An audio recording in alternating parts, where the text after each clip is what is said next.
Hey everyone, we are back, and I just want to give a huge thanks to all of you. If you haven't already, please go to patreon.com/JaredSingerLive and sign up for the Patreon.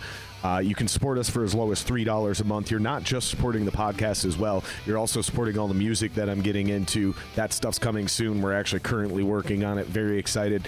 I can't tell you guys shit, but we got stuff happening. If you haven't already as well, for the sake of the podcast, please hit that thumbs up, smack that subscribe button, and punch that notification bell like it owes you money. If you're just listening on the audio side of things, you guys, I want to give you guys a huge shout out and a huge thank you. I'm going to run through some numbers here because I'm just honored. I just want to thank you guys so much. On the audio side, we have 711 subscribers in the country. We got 17 in Germany, 16 in Canada, 15 in Russia, 10 in France, 3 in India. We got a couple people in the Philippines, Jamaica, Sweden, Mexico, South Korea, Ecuador, Italy, Indonesia, Hungary, Australia, Austria, and Viet motherfucking Nam. Huge shout out to those guys. I want to say thank you guys so much for supporting us globally. If you guys haven't already, again, please go to patreon.com/JaredSingerLive and donate some money, you guys. We need to upgrade the equipment. We got some big plans and want you guys to be a part of that. In the United States, I want to give a huge shout out because we got some good subscription bases. And again, these are just the audio side, and that's who I am specifically giving some love to right now. We got 270 subscribers in the state of Minnesota, 179 in Virginia.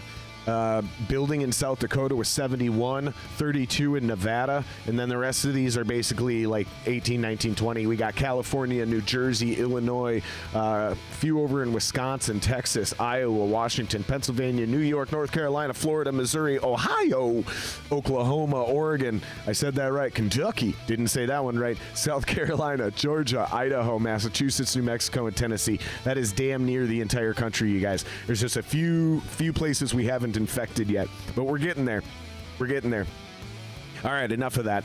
Thank you guys. I appreciate the love and the support everywhere across the globe and in this country. I'm really honored. I really am. And that's not, none of those numbers include the 250 or 60 or 70 something of you that have subscribed on YouTube. So I appreciate it all from the bottom of my heart. All right. Enough of that cheesy shit. This episode of the podcast is sponsored by Shooter Lube, America's best gun care system. With the new... I'm sorry, holy fuck, I just completely screwed that up.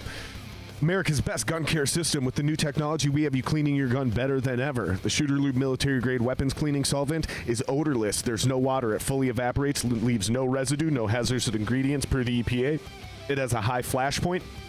It's non-corrosive, it does not freeze, and it is non-flammable. The weapons oil is biodegradable, non-flammable, non-toxic, 100% synthetic.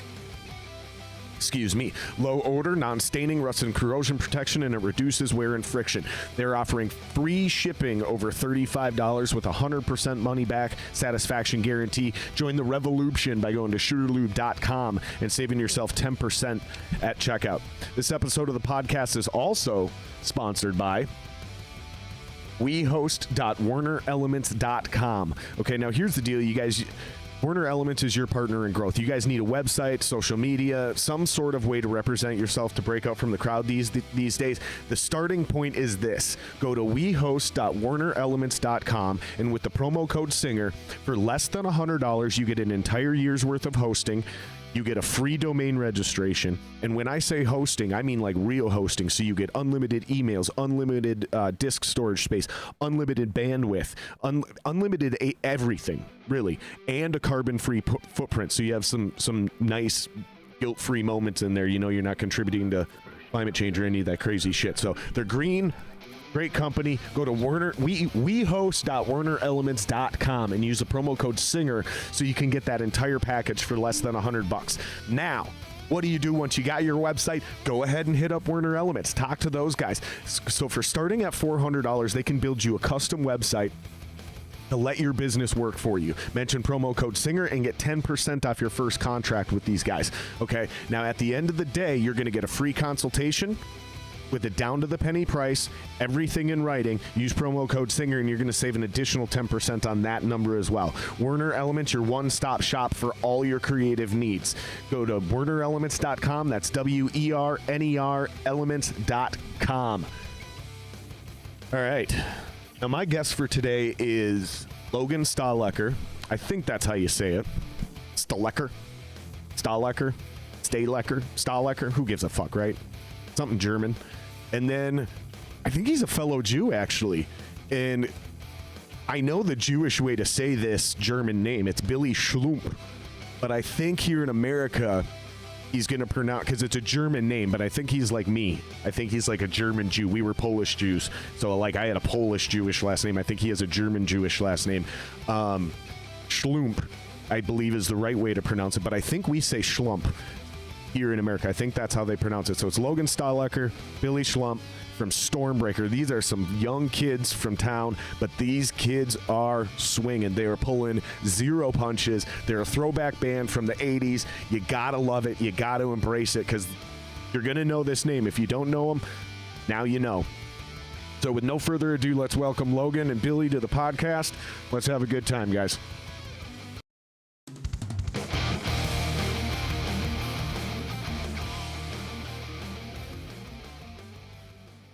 But yeah, seriously, we're hoping like end of summer, and then we would definitely be band unless we immediately start drawing somehow. I don't know why we would. Nobody fucking gives a shit. But if we started drawing, then I would probably want to play second. Oh yeah. If it's a 3-band bill though, I probably still only deserve to play fourth. Or I mean first, just because I haven't paid any dues in this version of the industry. All my fucking equity is irrelevant, you know? Yeah. Shit about a 20-year-old resume. Let's be honest, boys. But we are officially live. Thank you for joining us, everybody. If you haven't already, please hit the subscribe button.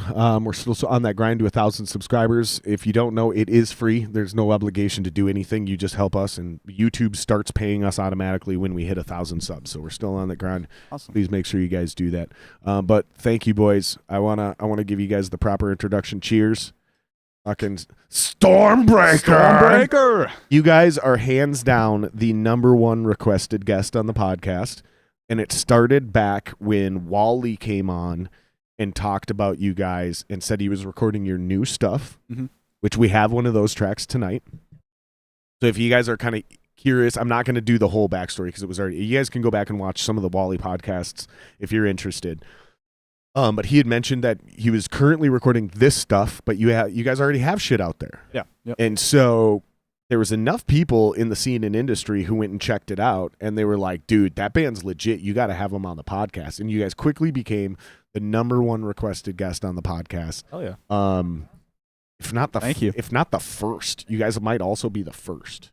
You're not the only. Mm-hmm. It'd be hilarious if you were the only guest. You guys are the biggest, most requested guest. There's no one else in that room. No, but for real. So I appreciate you guys being here. I have been able to see you guys live a couple times now. And I think Wally's right. I think you guys are fucking baller as shit. I mean, you guys are still young. You're still a little raw, but not like raw as in inexperienced. You're just raw as in like you haven't gotten in a championship level fight yet. You know, if we're using like a fighting metaphor. And I told you guys before the podcast, and I'll say it again on the podcast, tour. Got to get out there 2-3 weeks at a time now, and you're going to come back after one of them tours, and people are going to fucking come up to you and be like, what the hell happened? Somehow you guys are way better. And I'm convinced, it's just my opinion, anybody in chat can tell me I'm an asshole, I'm wrong, I'm being arrogant. Fair. And you're probably right. But my opinion is you cannot get to that level without touring. I do not know and have never heard of a true way to get to that level without touring. So congrats, you guys. You guys are playing fucking shameless plug. You guys are doing Rockfest coming up here July 17th. You're opening the main stage. Yep. Yes, sir. It'll be Korn and Danzig headlining that day. So looking forward to that. For those guys. Yeah. Good for you guys, man. Appreciate it. Thank you. So you guys had something you wanted to address when we first started. Yeah. Yeah. I think we really just want to give best wishes to our singer, Chris. You know, as many know, he's had tumor removed from his brain. So he's just in the recovery process for that. So I mean, that's basically it. And it is a tumor. Is that it is. It is a tumor. So get well, Chris. We're all praying for you. Yeah. It's not a small thing he's going through. It's not like, and seems like we were joking about it. We really weren't. I mean, we kind of were, I guess. But I was joking about, like, you know, when he said he had a brain tumor, I was thinking something like the head of a pencil eraser. And this motherfucker is like a fucking hard-boiled egg. Yeah. It is not a small little, oh, you'll be fine. It's like, wow, this is some real shit you're dealing with, man. Yeah. So shout out to Chris, man. Prayers, all that shit, vibes, energy, whatever your weird thing is you need. You know, maybe it's just love. Maybe you just need us to send loving thoughts.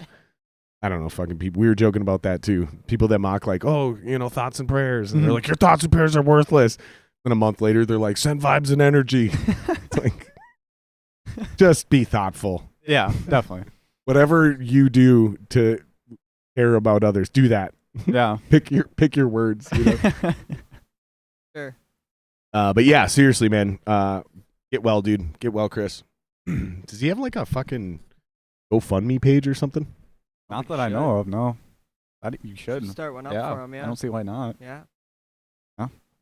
Those medical bills can't be cheap. Oh, not at all. Not at all. Unless he's got like baller ass insurance or something, which I guess, you know, who knows? Who knows? I mean, seriously, some people's insurance is just crazy good. Yeah. And then other people's are like, oh, you had 3 colds this year. Dropped! You can go fuck yourself. You sick bastard. You cost us too much money in antibiotics. You got 2 Jeremy B's in the chat. Jeremy B? I'm watching it over. Oh, Jeremy Blake. Jeremy Blake. Shout out to Jeremy Blake. He's my boy. He's been on the podcast a couple times. Looks like he changed his name to Jeremy Blake Music. So he's actually fucking starting to put a little something out there. I like it, bud. I like very direct, very simple, good, on brand, simple. Good. I'm a huge judger of names, which I think you guys have an all-star level name, by the way. Please, for the love of God, tell me it has something to do with Thor. I don't really think it does. I hate to disappoint you. You sons of bitches. All right, guys, we're out. I almost hit that outro, too, because I think that joke hits a little harder when I actually cue the outro and then come back. Oh, just kidding. So no superhero references. That was not the intent, no. But it sounds like you're not fighting it anymore either. I mean, you've gotten this more than once, it sounds like. Yeah.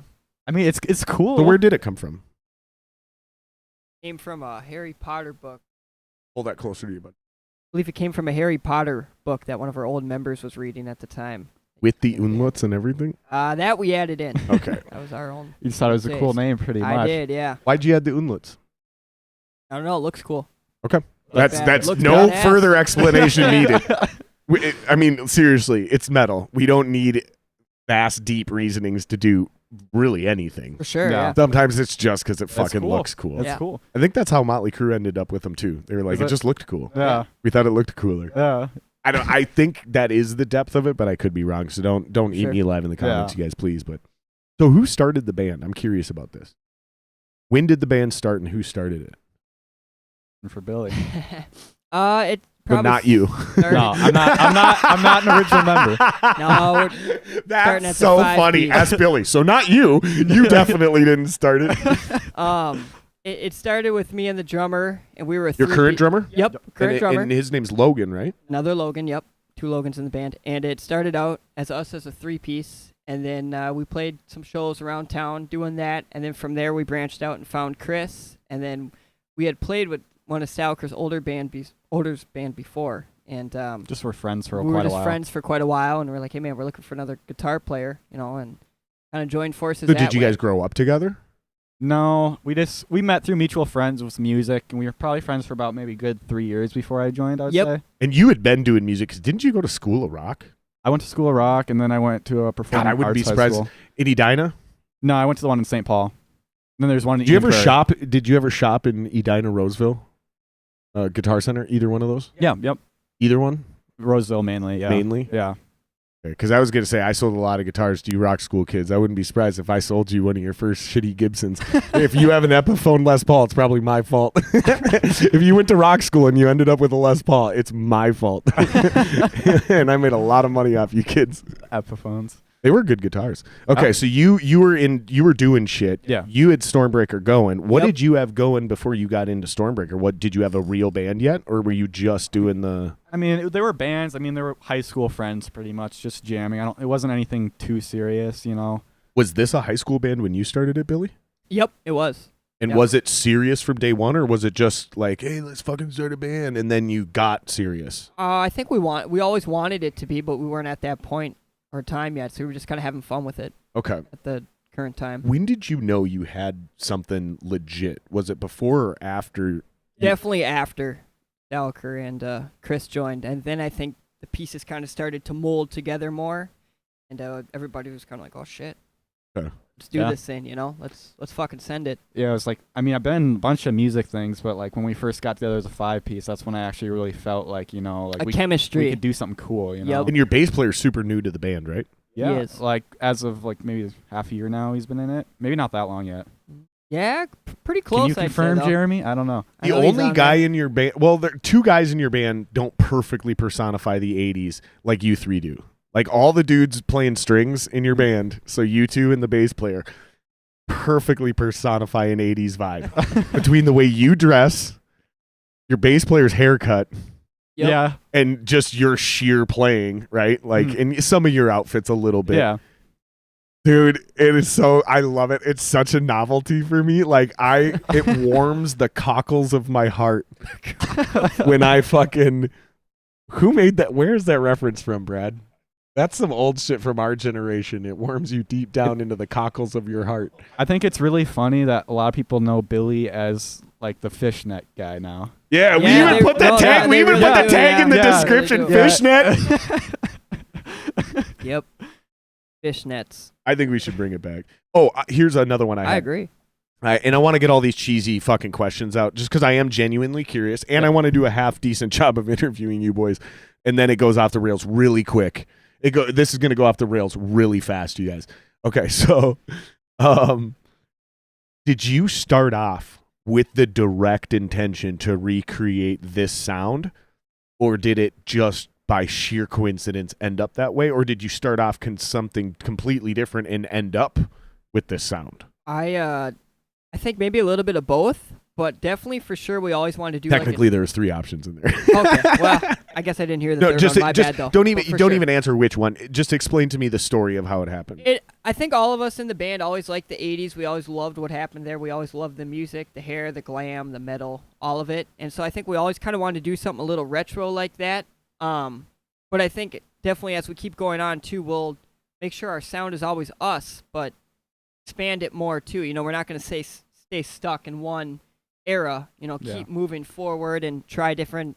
We'll always keep evolving, but I think the one thing we always want to keep is like that fun aspect of like the 80s stuff. You Yeah. know, that like it's just fun. Yep, it is. There's something about that period of time that everybody was just there to party and Yeah. have a good time At the end of the day, like we'll always want to write what we want to write, but it's Yep. just you know, pretty much. keeping it us. Yeah, really. keeping it Keeping exactly. it us. That's all it is. And so that style is genuinely you boys. Yeah. That's the point, right? Yeah. Like it's really there. It's really in your. And I find this like super fascinating. I'm gonna go old guy on you for a bit because, like, this idea that genres and styles of music become dead, and oh, the kids aren't into that. Like, here's the irony I want to present to you boys. About 10 years after your genre of music that you're currently playing right now, about 10 years after it officially died. 93, 94, would you agree with that, right? That's when grunge really took off. Because honestly, man, fucking Ozzy and Megadeth and Metallica were still on the top of the world in 91. Yep. Even Guns N' Roses. Sure. Skid Row you can throw in there too. Yeah, they They were still doing pretty some big, big yeah. shit in the So I'm going late mid 90s, Okay, right? yeah. So like 93, 94. That's when Nirvana and grunge really blew up. And then right behind that, you had ska and the alternative movement, right? Yep. Well, by the time about 2000, 2004 rolled around, when I was now an adult, not really, I was actually like fucking 16 to 18 years old, but I started getting into the scene, and the music you guys were creating now, they were laughing at it because it was like what old dudes were into. And they're like, the kids aren't into that. You got to have a DJ. You got to have baggy pants and dreads, and you got to be doing new metal. And Limp Bizkit. 10 to 15 years later, here we fucking are. Yeah. And it's the young, cool, good-looking kids with the hot girlfriends making fucking 80s slut rock all over again. It's mind-blowing to me that this whole thing is just completely 100% relative. And for some reason, because you guys are in my brother's generation, I have a little brother your guys' age, and it blows my mind that you guys are into this style of music. You could have found anything, but the internet and video games for sure, like GTA and some of these other video games with retro soundtracks. My brother's favorite band is Queen. Really? Who's your favorite band? Like at the moment or like all time? All time. It's kind of like a three-way tie between Zeppelin, Iron Maiden, and Avenged Sevenfold. Probably those three. You? Probably a two-way tie between Rat and Dokken. See what I'm saying? Like, there ain't no modern band in there. Not one. I mean, I guess Avenged Sevenfold is modern, but they were kind of a throwback. Yeah, if you think about them, they didn't really fit in. They sort of came in with Waking the Fallen. They were pretty metalcore. Yeah. Yep. But then by the time City of Evil came out, they were like, yeah, fuck that metalcore bullshit. We're going our own way. And it was, they just did their and they own literally thing. said they wanted to be the Guns N' Roses of modern day rock and roll. That's a quote from the band. Okay. And then when you re-listen to their music, you're like, oh, that makes perfect sense. Yeah. That's exactly what you were doing. Yeah. Yep, absolutely. That's pretty interesting. So let me ask you this. What's the ultimate goal? What do you guys want to do with this? Are you trying to fucking, and not what the motivation is. I ask that question all the time. I'm not asking you what motivates you to do that, but what's the ultimate goal? Where are you guys trying to take this thing? Is this something you guys just want to do until it burns out, or is this something you want to build an actual career off of? Yeah. I'd like for it to be a career. Take it as far as we can. If it can be, shoot for the stars and hope for the best. Take it as far as you can take it. Exactly. So when did you think, when was the moment that you guys realized that could be an option, and you knew that you weren't delusional, you knew that your band had something real happening? You mentioned it was definitely after he joined. For you mentioned it was kind of like when you started getting together as a 5-piece. Yeah. But there was definitely probably a show or a person or a moment where you were like, we're on to something. Like, now we hit the gas pedal instead of just seeing where it goes. The moment we got off the airplane into LA and we knew we were going to play at the Whisky-a-Go the next night, that's probably... Back-to-back nights, too. Both sold out. Yeah. Yeah. Yep. That's pretty incredible. Yeah. That was... Because you guys are a young band, and I know dudes who've been around the block. And I say the block, I mean the country. Mm-hmm. And they've never played the Whiskey. Yeah. My old band played the Whiskey, but guess what? That was after I got kicked out. Oh. And I don't actually think they ended up playing the Whiskey. Really? From what I remember, and Jeremy Blake's in chat, correct me if I'm wrong, but I think they actually ended up breaking up like the day or two before that show. But they were still booked. They still have their name on the marquee. And I think if I remember right, if you go to Google Maps and you look up the fucking Whisky-a-Go and you do the street view, Dying Euphoria is on the marquee at the Whisky-a-Go. Oh, like, shit. what are the odds of that? Yeah. You know what I mean? Like, what the fuck? But I feel you, dude. When you get an opportunity like that, something's happening. So how did you guys get that opportunity? Do you feel comfortable talking about that? This is like, I want to talk shop, but I also don't want to like alienate things or people, so if you guys aren't comfortable talking about it. I mean, it's up to Billy. You're the one who like got it for the most part, right? Yeah. How did you get that opportunity? Literally, I was just kind of scoping around. I sent an email out to the email that was on the webpage at the Whiskey, and they responded back to me. And then I kind of forwarded that to Chris because he's kind of our main guy that takes care of a lot of that shit. I wasn't really expecting to get an email back, to be honest. But right. We did, and then from there we sent him our music and EPK and all that, and then basically you just said you liked us and you wanted to have us on the show, right? Yeah. Yeah. And even after the first 2 shows we did there, we actually got invited back for direct support for LA Guns. See, and that's what it's about. Okay, you got a foot in the door. Yep. That's the hardest part. The hardest part is just getting a foot in the door if you're good. Yeah. Right? Yep. If you're middling, getting a foot in the door is not the hard part. It's getting invited back. Yep. Right? And that's just like, I ain't going to tell you where you are on that. You guys, that's, you know what I mean? It's like if somebody asks me how, are you this good? Do you deserve this? Honestly, it's not really up for me to decide. It's kind of like up for other people to decide if I'm that good or ready for those opportunities. But this is the other way. Like only you know. Yep. Like only for sure. you know if the hard work was getting your foot in the door or if the hard work was getting invited back. No one knows that except for you. It's kind of the opposite of everything else we analyze. You know what I mean? Yeah, exactly. Yeah. So for you, what was the hard part? The hard part? Yeah. Was it getting your foot in the door or was it getting invited back? Like where was the real work put in, do you think? It almost sounds like getting your foot in the door was kind of luck. Yeah, it definitely had. It really was, honestly. I would say just getting invited back. I mean, we had to put in the work to actually play a good set. I was always worried the show was going to get postponed or something, or something was That's going to happen. super humble of you guys to admit that because you know, you're not saying like we're the shit. No, not you basically at all. just said No. like you're still one of those middling acts. Absolutely. And like you kind of got this opportunity by luck. So you knew, okay, take advantage of this. Let's get fucking for real. Yeah. We're landing in LA. Now we know the game's on. This sounds like some fucking athlete mentality shit. Like, oh shit, we landed. It's game day, bitch. Like, let's get ready to fuck some people up. Like, we're going to walk out of here. Motherfuckers are going to know who Störmbreaker is. And then you did that back-to-back nights and you got invited back for a better opportunity, which is direct support for probably one of the more famous acts to ever come out of that area. Yeah. I mean, they were literally directly responsible for Guns N' Roses. Yeah, pretty much. You know? I mean, that's no small feat, so congrats, boys, because I know a lot of motherfuckers who deserve that and never got that shot. Yeah. And maybe they just didn't have the balls to ask. Yeah. You know, I talked about that with Adam CD on the podcast. He's got a lot of balls because he asks a lot, and he gets a lot of opportunities. But like I said, with you boys, like, some people just don't have the balls to ask, even if they are good enough to get invited back. Yeah, if you don't, sometimes it's just that. It's so weird, dude. I mean, if you don't have the opportunities in front of you, you just got to try and make them, you know? So. Yep.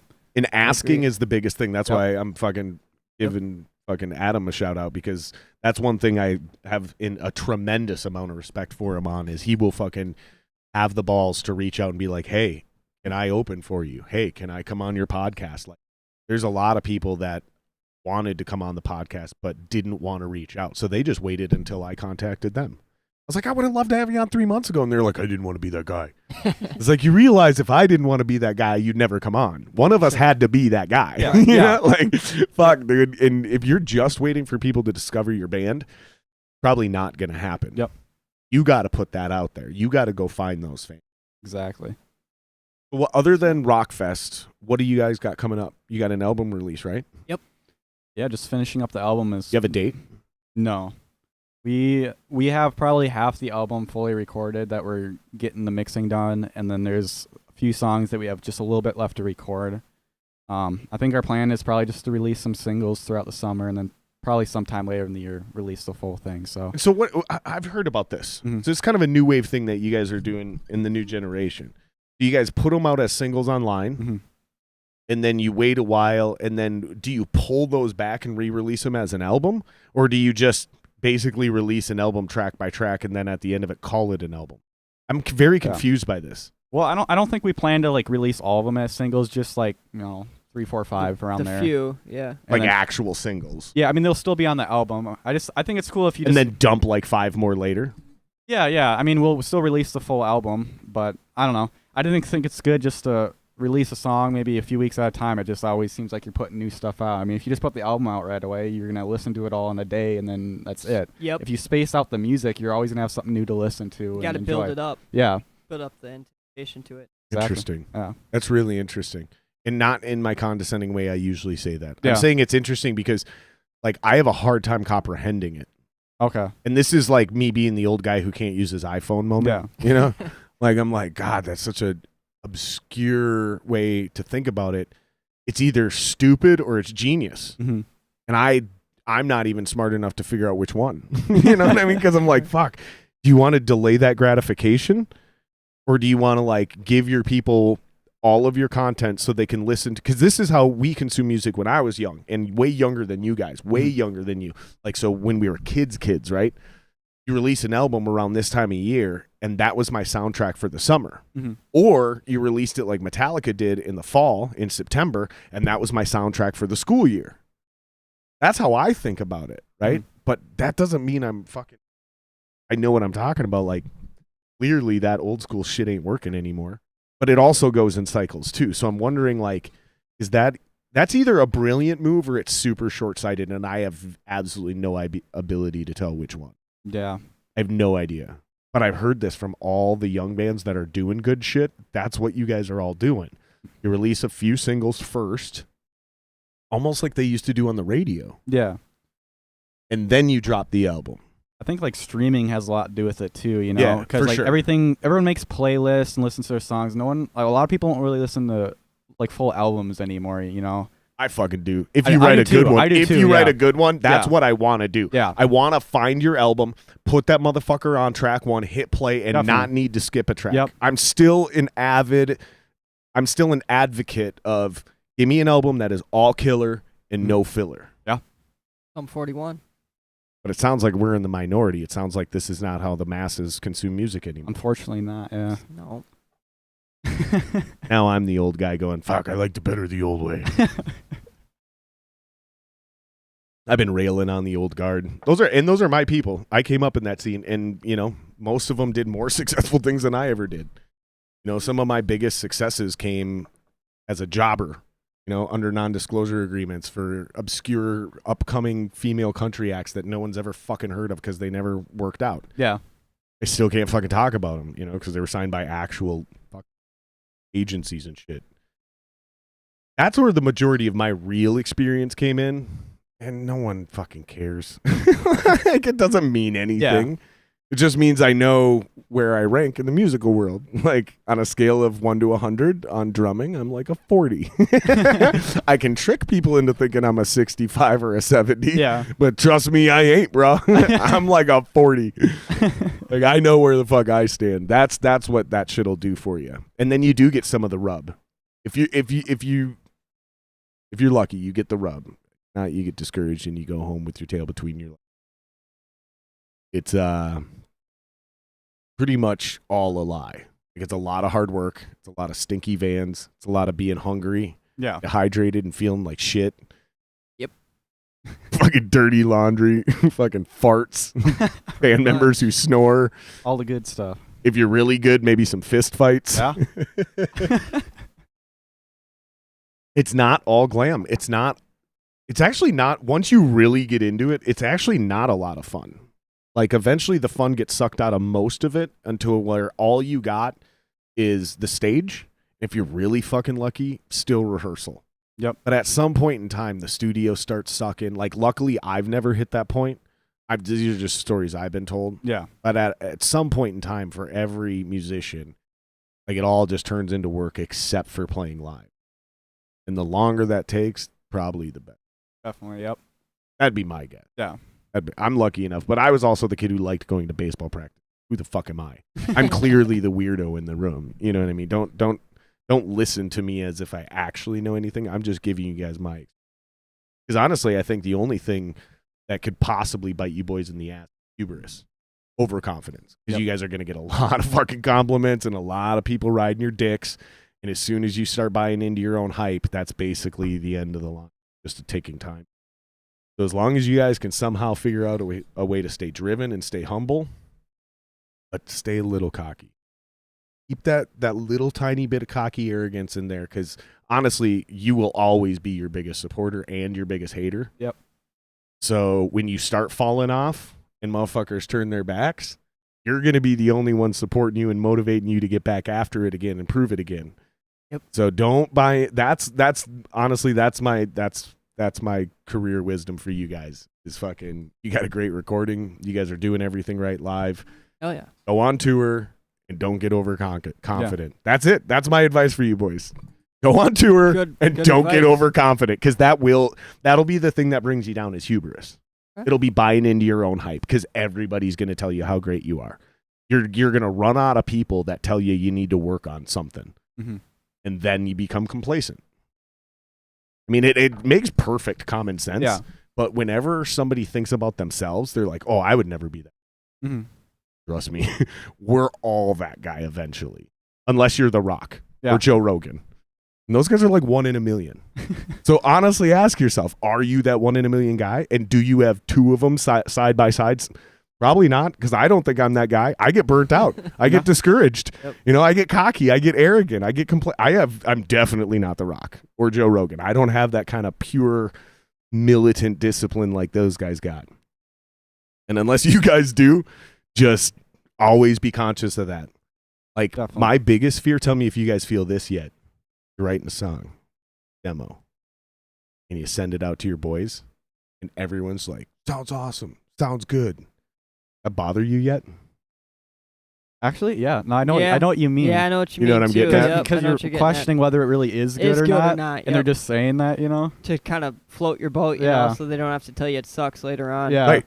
They don't ever get Yep. written because Yep. they never liked it in the first place. Yep.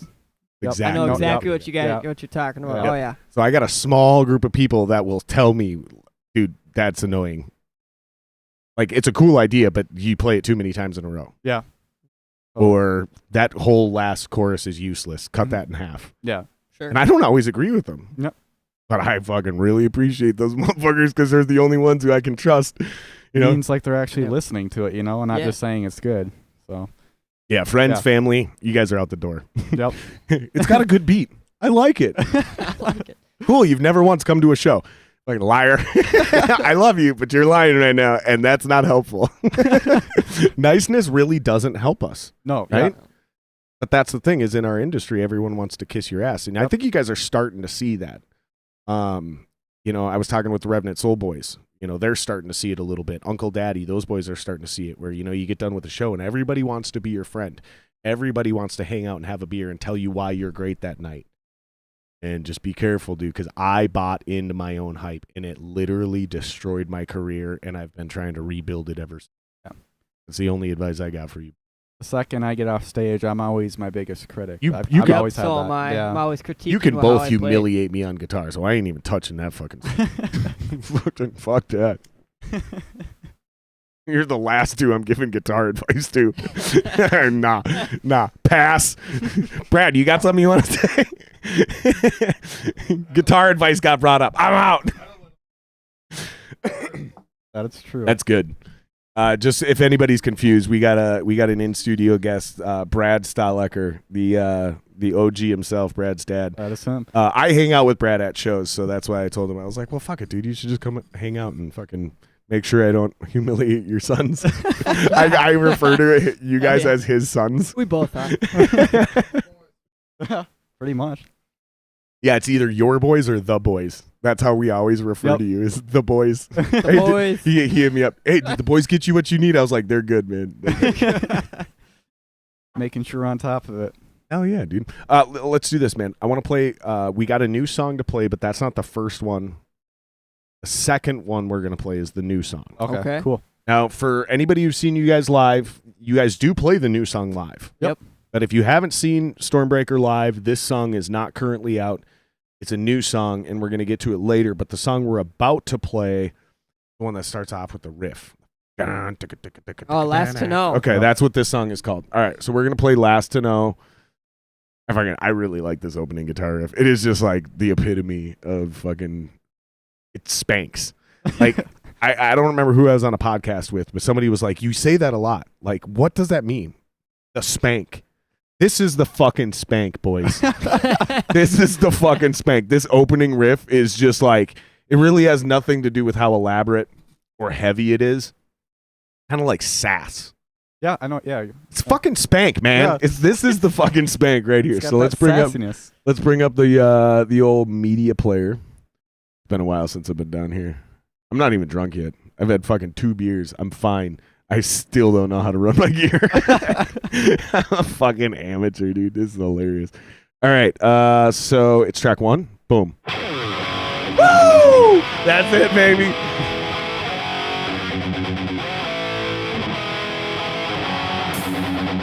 Yeah, this.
All right, we're back.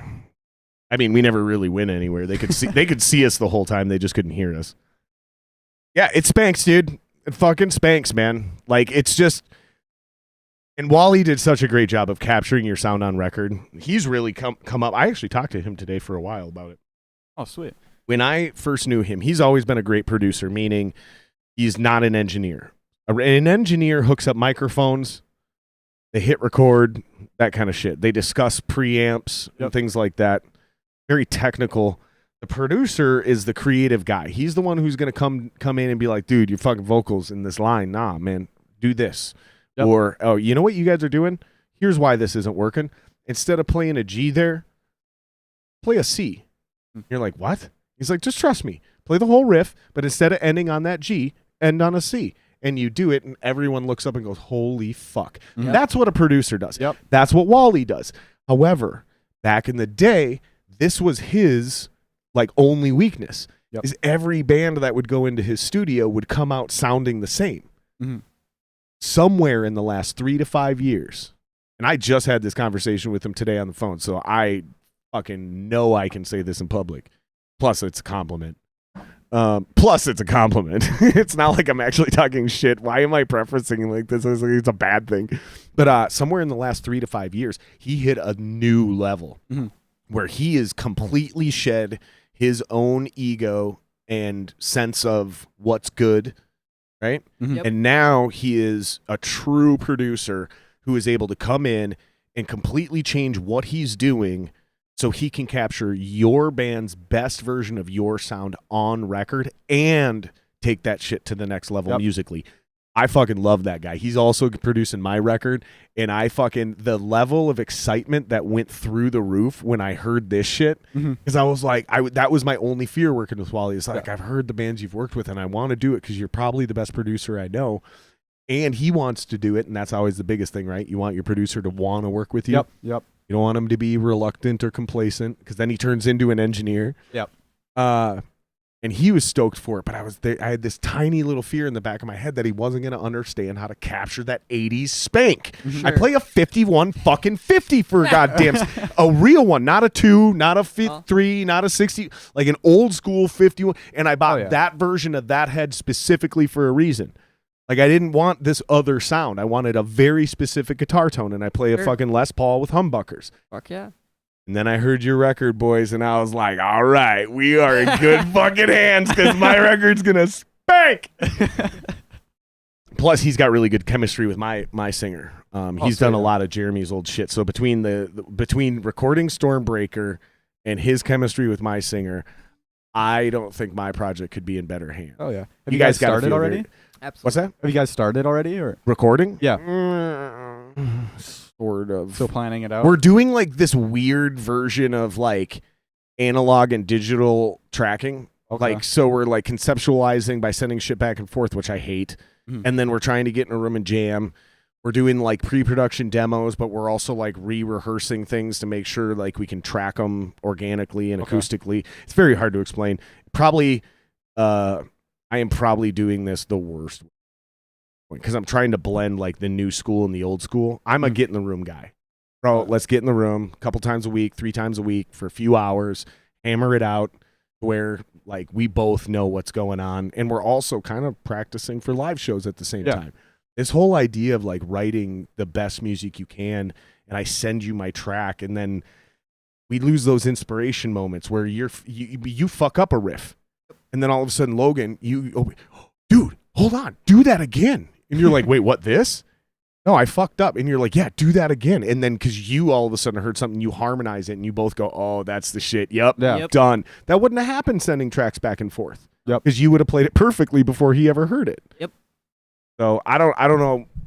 How do you guys do? Is it in the same room? Or like when we write stuff together? Yeah. Or is it the sending shit back and forth? I mean, it's yes and no, yeah, I'd say. Mix yes of both. No, mix of both. Teach me, young ones. A lot of it has to do with, I think, both me and you sitting at home and like writing stuff out and then sending it to the band. Mm-hmm. And then we come together and practice. And there's kind of like an outline, like a rough draft, the idea that one of us had, and then put it together. Can't hear me. I mean, you're good. I just want to make sure. There's even good. times where it's just me and you jamming. Yeah. And then I'll say like, here's something I've been working on. Yep. And then you'll have notes for me or like vice versa. You know? So exactly. It's a mix of everything. Really. It really is, and everybody has different notes to put into it too. You know, like you have different notes for me. I have some stuff to add. Yep. Jeremy does. So does Logan. Chris has really good ideas as far as I think the structure of the song goes. Yep. So maybe not so much in like the notes, but he'll be like, it would be really cool if we did this stop right here and it fits like perfectly for the song. Or we watered this down, this part watered way down, turn your volume way back sort of thing. Sure. And then we all do that. We're like, oh, fuck, that's actually badass. Yeah, he always thinks of like the small stuff we usually wouldn't think about, but it makes a huge difference. And this is your drummer? No, Chris. Chris. Oh, Chris. your singer. Yeah. Yep. Okay. Yeah. So he's really kind of almost like an extra producer in the room then. Yeah, in a way, really he is, yeah. Like he's not telling you how to write your riffs. Yep. Comes up with different ways to execute the song ideas. Yep. That's probably the best version of a singer you can get because they're usually completely fucking worthless. Like they're usually like horribly offensively worthless. Yeah. They don't move gear. They don't show up on time. You know what I mean? Like seriously, they're an actual problem in the fucking music industry. To find a good one who's responsible and cool and humble, fuck. Next to never. They're a guaranteed star. That's how hard they just getting those four things together, you're guaranteed to be a star. Yeah. Because you're that fucking hard to find. Any good musician is going to gravitate towards you. You got talent, you're humble, people get along with you. Like, yeah, wow, great. Yep, sign me up for that guy's band. You know what I mean? Absolutely. They're usually horrible to deal with, dude. Mm-hmm. And I think the best version of one of those singers, one of those, is one that can at least contribute to that kind of stuff. I think the worst one is like the overbearing one who tries to rewrite your guitar riffs. Yeah. And I've been that version of that singer. Mm-hmm. And yeah, I was not easy to be in a band with when I was that version. But then you don't want the polar opposite where they never say or do anything and they just show up and all they do is write lyrics and vocal.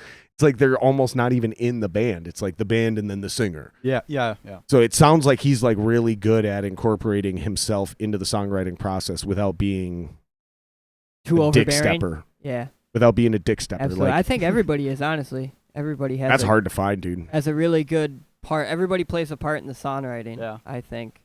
It's not just one guy all the way through. Somebody has a rough draft, but when you bring it to all five of us, we're like, oh, let's do this. Let's add a harmony here. Let's add a vocal part here. That's what makes it good, I think. Everyone has a say in it, Yep.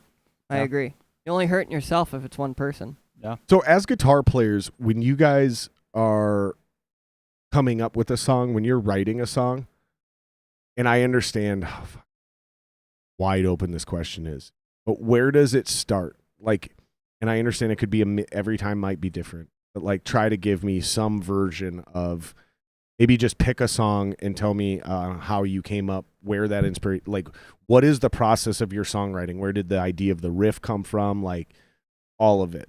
Just pick. It's probably easiest to just pick a song and tell that story versus try to sum up how you write songs because I get how wide open. Yeah. Sure. Really? So like the song we just played.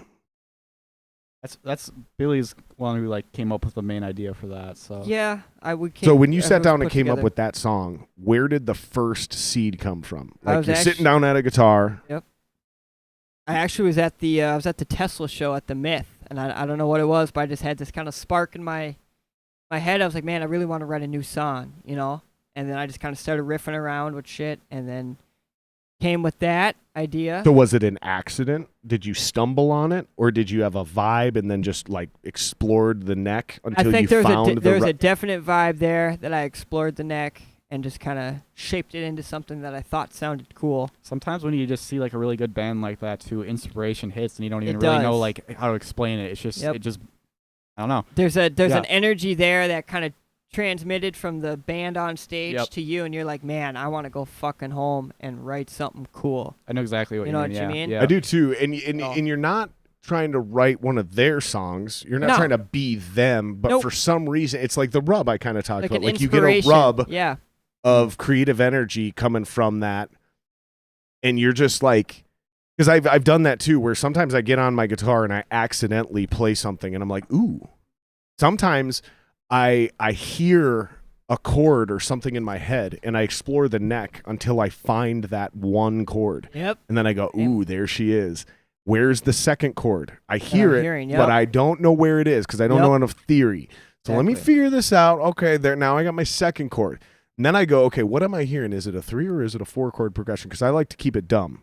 I don't like, I do this, but I don't like doing 6, 7, 8 chord progressions. They're rarely good. Mm-hmm. You know what I mean? Even 5 is usually, but you know, it happens. Can be. And when I do that, they're usually just variations of the same chord anyway, so you can still boil it down to like a fucking 3 or a 4 chord progression. Sure.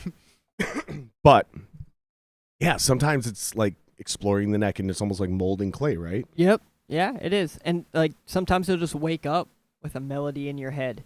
You know what I mean? It hits at the most it random just hits time. at the most random time, and there's a lot of times it hits, and I don't have a guitar handy, so I actually will record shit of me singing it to my voice memos, and then go home that day and try to put it to music. So that's where you came up with the base core foundation. These are just the terms I use. The foundation of the song, the principle, the probably the main riff. Sure. Maybe even that turned into the intro riff. Yeah. Pretty much. Yeah. Okay. It did. So when you then on that song comes to writing your parts, where do the solos come from? Like, where do you find? Because I'm assuming when he comes to you with a foundation, you're like, okay, I'm going to write a solo here. But I'm not going to like, maybe you come up with a couple extra riffs throughout the song or whatever. But where does it come from? Where does your mindset? God, I don't even know how to fucking ask this question. Mm-hmm. I think you know what I'm asking, though. Discuss. I mean, I'll just sit with the song and let it fester in my mind, and I don't know, just feel. I guess my big thing is what feels good. You know, I'm not going to already have a pattern in my head or something. I just sit there with the track. I'll just noodle over it forever, and then once I hear something I like and it fits, it's just kind of how I roll with it, I guess, if that's what you're asking. Yeah. Yeah, so like, okay, so you'll noodle, and then maybe it's one bar in the middle of this. Yeah, exactly. And you're like, that I like, and do you build from that? Exactly, yep. So it starts with one idea, no matter where it is in the song. You just build off it once you find like your main idea, I guess. That's kind of how I write guitar too. Yeah. And I'm not, dude, I can, my solos are fucking terrible. Like, when I say terrible, they're all slow. Like, I can't shred. I can solo. I can play lead guitar, but I'm more like not saying this because people are going to be like, you are not David Gilmour. Yeah, I fucking know I'm not David Gilmour. I'm talking like speed. You know, like I'm in that realm. Like, I'll bend a note that'll break your heart. But I ain't even on Kirk Hammett level. Like, I'm like, my shit don't move fast enough for that. Dalton, write a solo. Like, that's about where my skill level ends, is somewhere between really, really great rhythm guitar and really bad lead guitar playing. It's somewhere in that realm. I don't know how to explain it. But that's very similar to my process too, because sometimes I don't even know, when I come up with that core foundation, I don't even know what riff that is. It's when the riff is completed, I listen to it, and then I go, this is a chorus riff, or this is a verse riff, or this is the main riff, which means it's not actually any part of the real song. It's just that weird main catchy part that grabs people initially. Yep. Maybe it's not even the intro. Maybe it is the intro, and we just evolve this main riff until we get to a version of the chorus. I don't know. So once I get an idea, it's like, okay, that's the boat. Get in the boat and then follow the river wherever it goes. And your job is to not crash the boat. Do you guys think about it like that at all ever? Do you agree with that analogy at all? Yeah, I mean, I'd say so, yeah. Makes sense, yeah. Because, like, really, I just try to kind of, like, let the song write itself. And sometimes I hear some shit and try to get that done, and sometimes I nail it. But other times, whatever I heard in my head, I ain't playing that.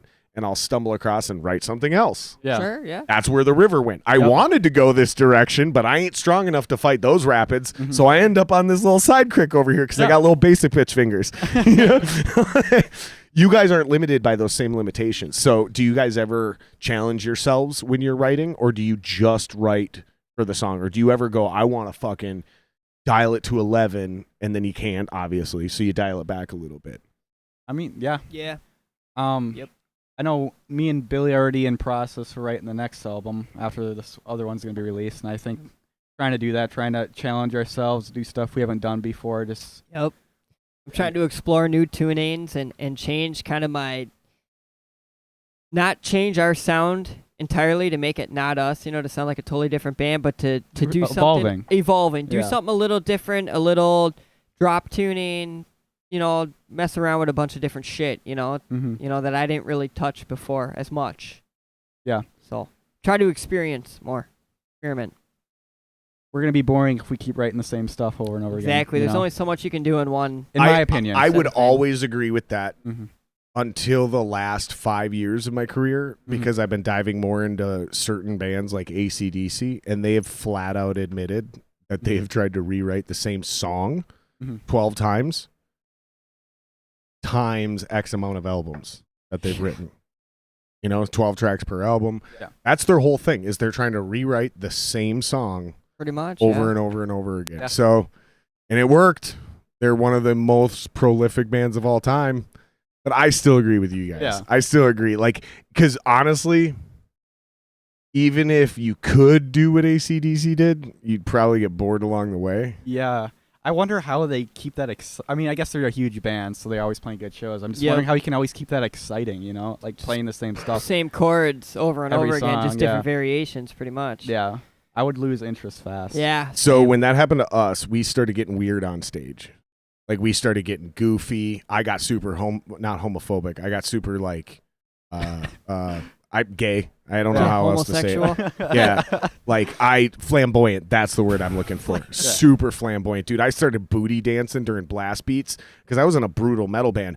So you go, and I'm up there fucking I didn't give a fuck anymore. I just lost all ability to take these songs seriously anymore because I had just as much as they meant at one point in time, and so Jeremy Blake was one of the best at this. He was a guitar player for Dying Euphoria, and he was kind of the same way. You can only do it so many times, and then you need to make fun. And so some of the real big heavy hitters, they improv a lot of shit live. They don't actually play the real versions. They're we're not doing that. No, here's what I want to do. I'm sitting in the tour bus. I'm fucking bored. I'm hearing that fucking boring chorus. Here's what I want to do. Instead of us doing it like normal, here's what we're going to do. We're going to triple it in length, but we're going to fucking literally break it down to the first bar is no snares. The entire second bar, put one snare in there, and we're going to amp it up until it rocks all the way back up to the regular groove, and then we go into the interlude, and you're going to hit your solo. But this time, you're not going to hit your solo like you normally do. We're actually going to break it back down and go into a fucking almost rhythmic native style drum thing. And instead of you ripping on an actual fucking overdrive pedal, I need you to, here's what I want you to do. You're going to back off tonight, and you're going to go on the clean channel, go to your neck pickup, and roll off your entire tone knob and just get that thick, juicy and all of a sudden everyone's like, dude, that's a fucking cool ass idea. Fuck yeah. And now all of a sudden we're excited to play this boring fucking song we've been playing for 6 goddamn years on the road. That's how they do it. So just get creative. Do what you want to do. That's the point. If they're real music fans, they're going to be coming because they don't want to see you perfectly play your record live. Exactly. And that won't happen until real fans become bored fans and they still show up. Because real fans right now want to show up and hear you execute your songs as close to perfect record quality as you can. That's what impresses people right now. Someday your fans will get equally bored as you are. Yep. And only you will know when that happens. It'll start with you switching up your set list. You guys play the same set list every time? In order, front to back? No, I think almost every show we switch up the order. A little different, just a little bit. Ask around, start debating this amongst yourselves. Some people say you're way too new to do that. You got to have almost like a comics set. You got to have this thing, and you don't play enough in front of the same people. I'm not giving you this advice, but I do kind of subscribe to this a little bit, but you also get bored with it right away too. So I've also completely gone against the grain on this, but this is a train of thought. Is you want to have a set, a perfect 20-minute set for big national shows where you're the opening band. You want to have a perfect 30-minute set You want to have a perfect 40-minute set, and you want to have a perfect 60-minute headlining set. And then whatever time slot you're given, that's the set you play that night. Perfectly executed from top to bottom. So every time you're basically trying to like turn out the fucking Ford Model T on an assembly line. So every time somebody sees you for the first time, it's as close to perfection as it possibly can be. The only way you can do that is by doing the same thing every time. Sure. Once you start actually touring as a headliner and you have reoccurring fans that are showing up and they've seen you, I seen you last year, I seen you last year.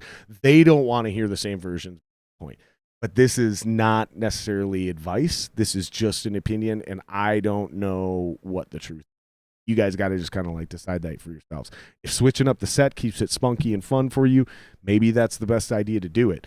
If you think that it would be better to get one set that is the most fucking impactful, you know, rid of this one song. Yeah. Because I get it, we love it, but we're not getting the response live and just refine it like a comedian, like a fucking razor's edge. Only you guys can decide that shit. Totally. For sure. Yep. There's not a lot of bands I'm this fucking open with either, where I'm like, nah, you guys got to figure that out. There's a lot of bands where I'm like, nah, you're doing that shit wrong. Yeah. Sure. You are, because dude, it's so easy to make bad decisions.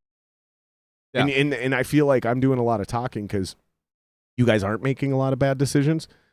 So I don't have as many questions to ask you. And you also, we don't really want to go heavy into like politics or religion or any of that other shit. So there's not a lot of other topics we can skirt onto. But here's what I want to do here is I want these guys to drop in your questions in chat. We're going to play another song because I get the bathroom break this time. Please. And we're going to play your new one. Yep. Hell yeah. What's this one called? Scream for the Truth. Such an 80s song title. Such an 80s song title. I feel like song titles are not nearly as important as band names or even album names.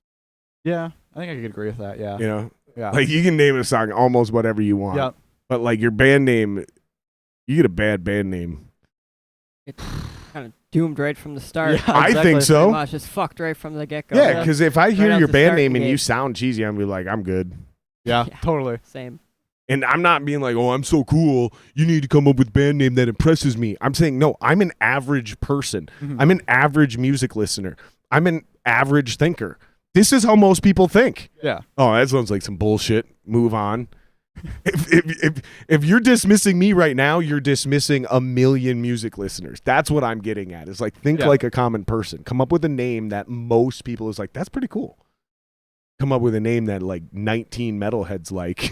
Fucking like, all right, bro. Good luck with that. So what's this song called? Scream for the Truth. Scream for the Truth. You 80s bitch.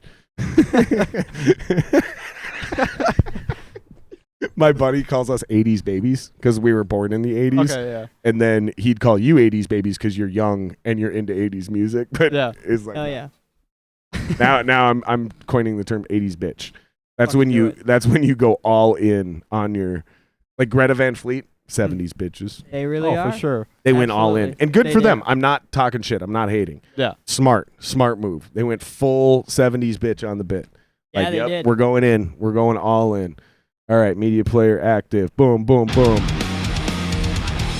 All right, I got to pee.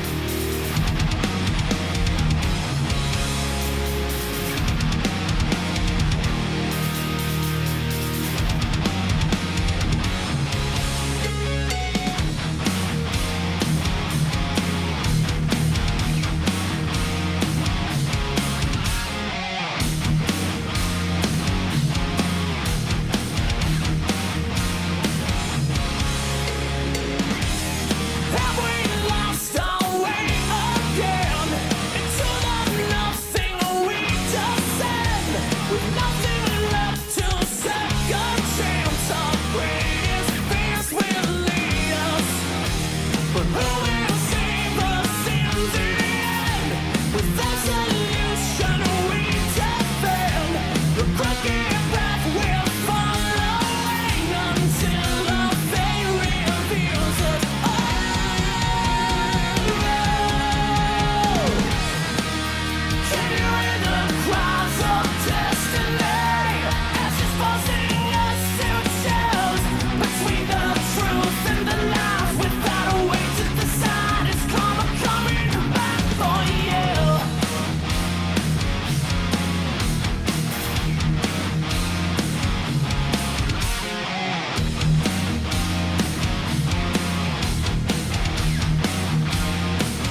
become fans of something is pretty much. our parents, right?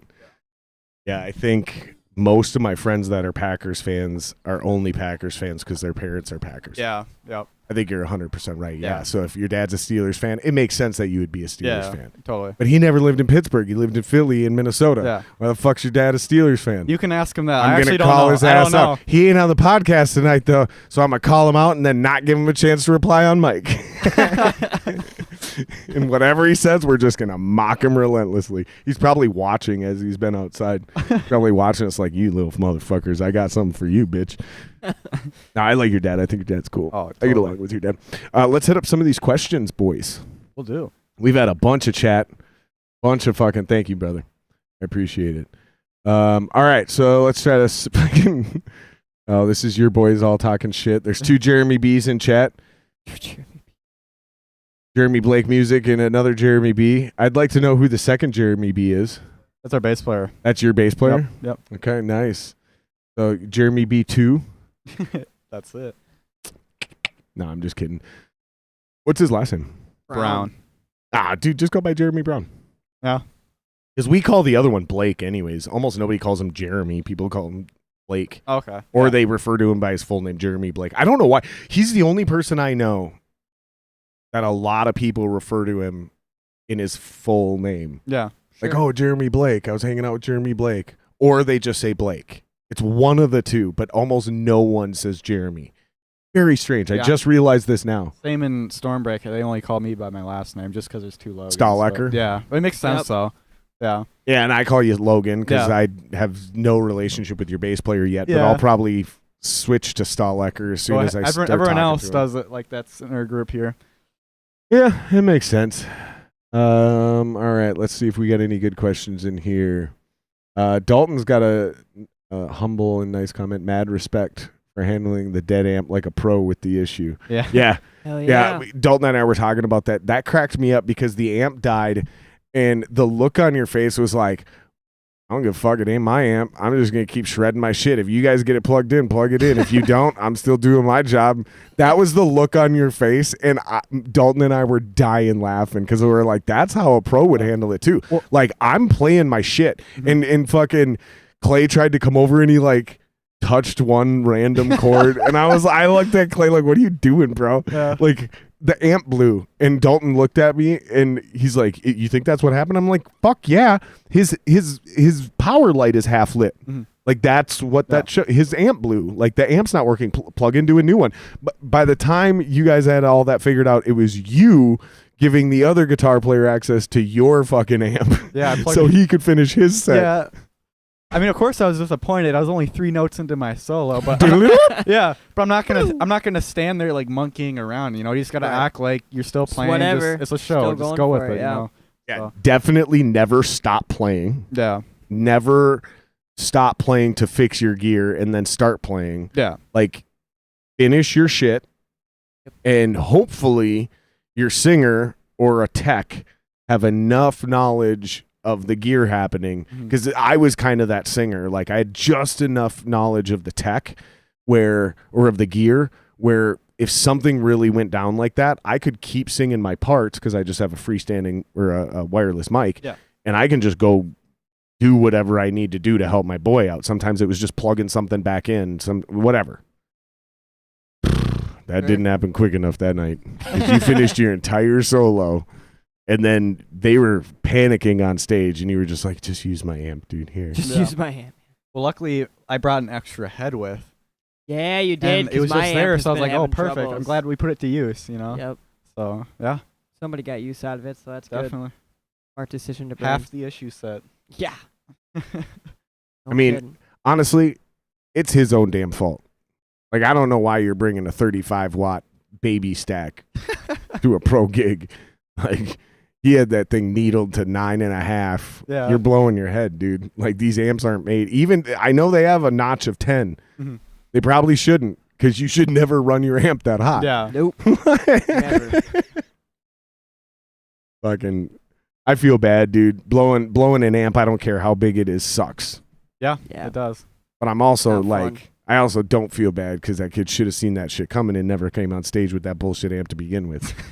Like, and I'm not trying to be a dick about it. I'm saying like you really should have known. Yeah. Like you should have known. That's like entering a drag race in a Honda Civic. Like, yeah, I get your cute little street race shit, but these are like real funny cars. Like these are actual drag cars. Like, go home. Like if you actually try to push that car to that limit to keep up with those guys, you're blowing your engine, and I'm not going to feel bad for you. Sure.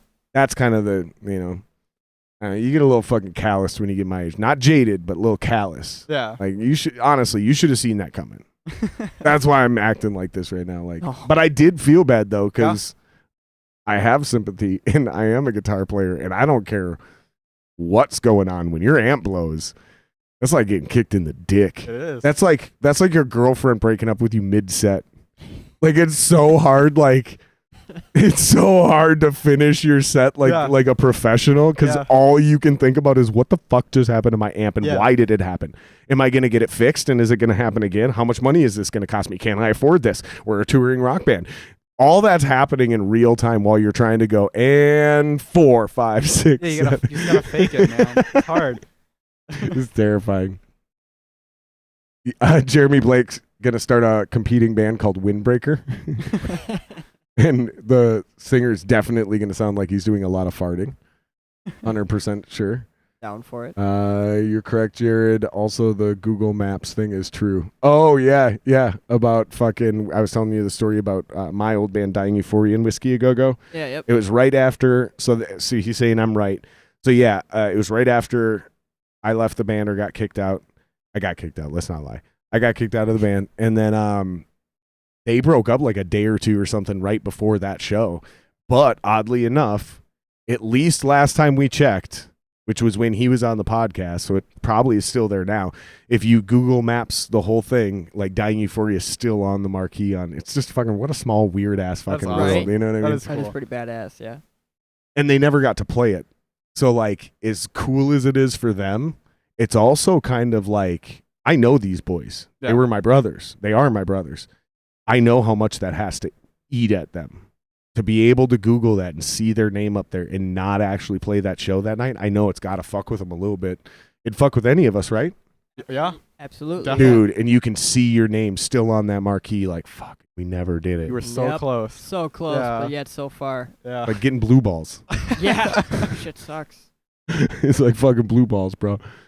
Let's see here. Scully's Woodshed. Shout out. I should give a shout out to all the new people in chat. Let me do this real quick. Let me give a shout out to oh, that's your drummer. Fuck that guy. I'm just kidding. I'm just kidding. Shout out to Logan Lobrick. Jenny Schlumberger. That's my mother and father. Give a big shout out to my mom and dad. They've helped me Oh, hello, a long ma. time along the way. Scully's Woodshed.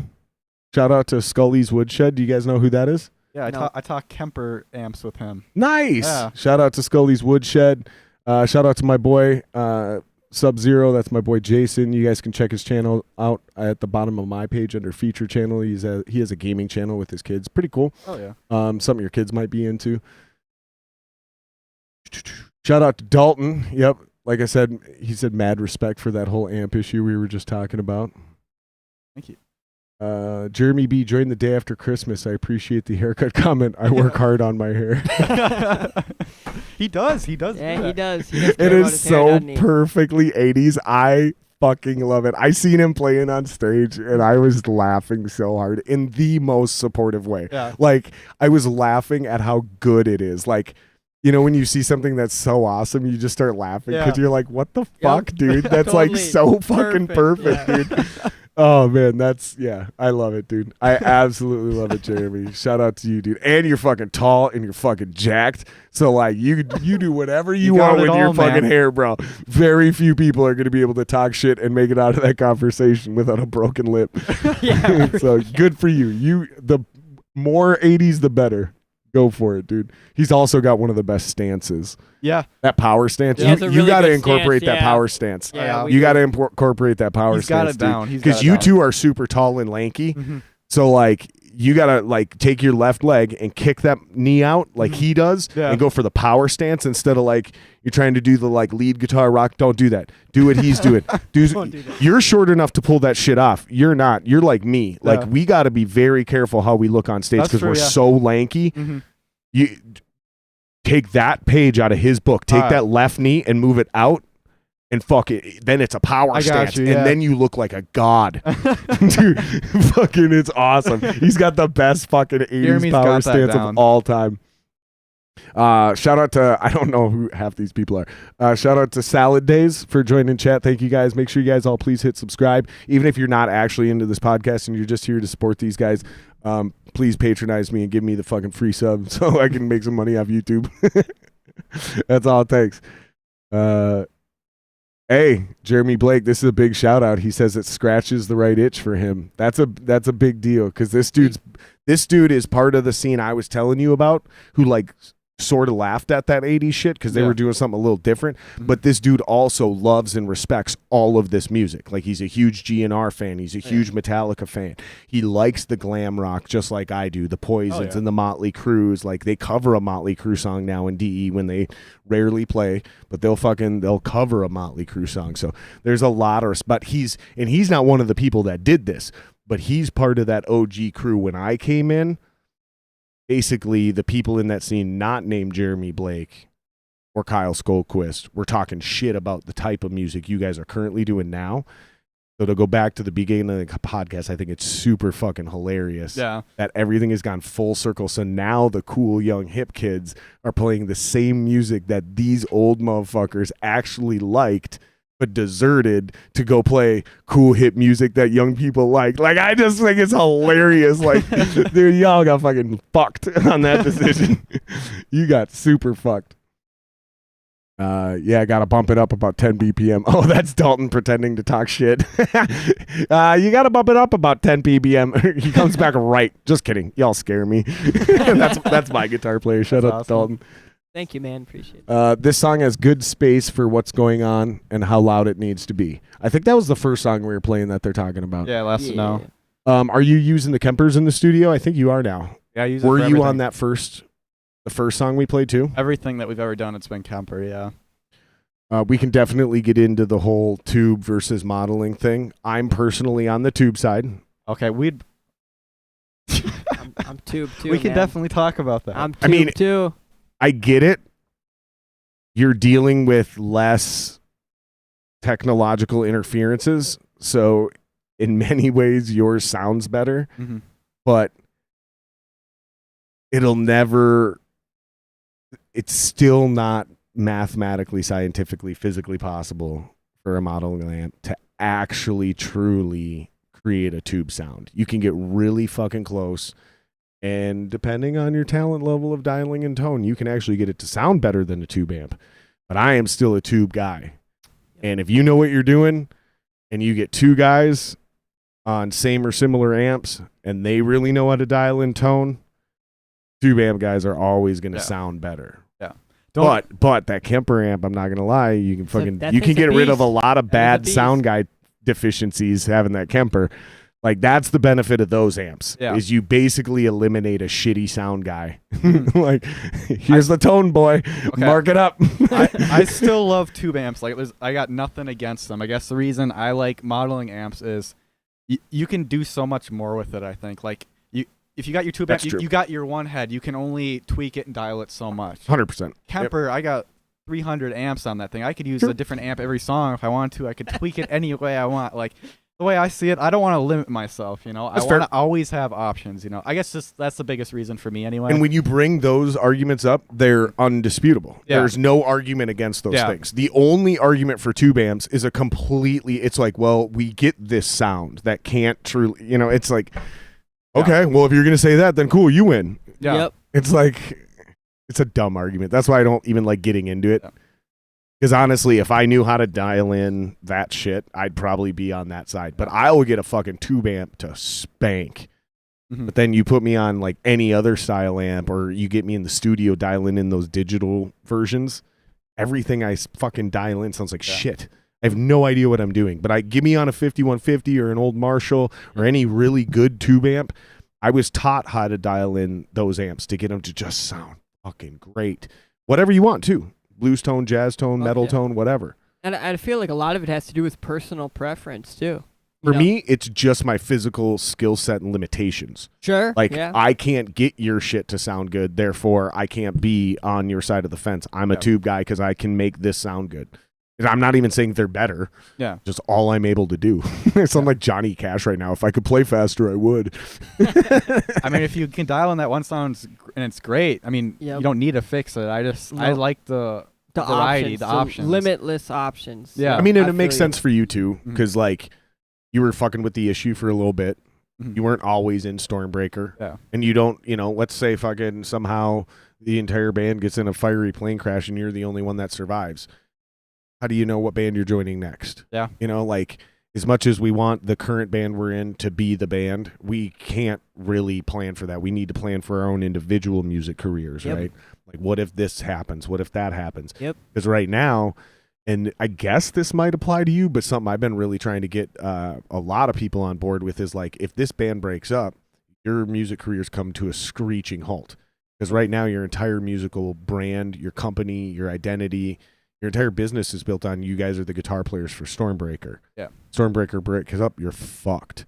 But I also see you have your individual Facebook followings and your own individual Instagram followings, and that's where you start to capitalize on like you are Billy, you are Logan, you're currently in Störmbreaker.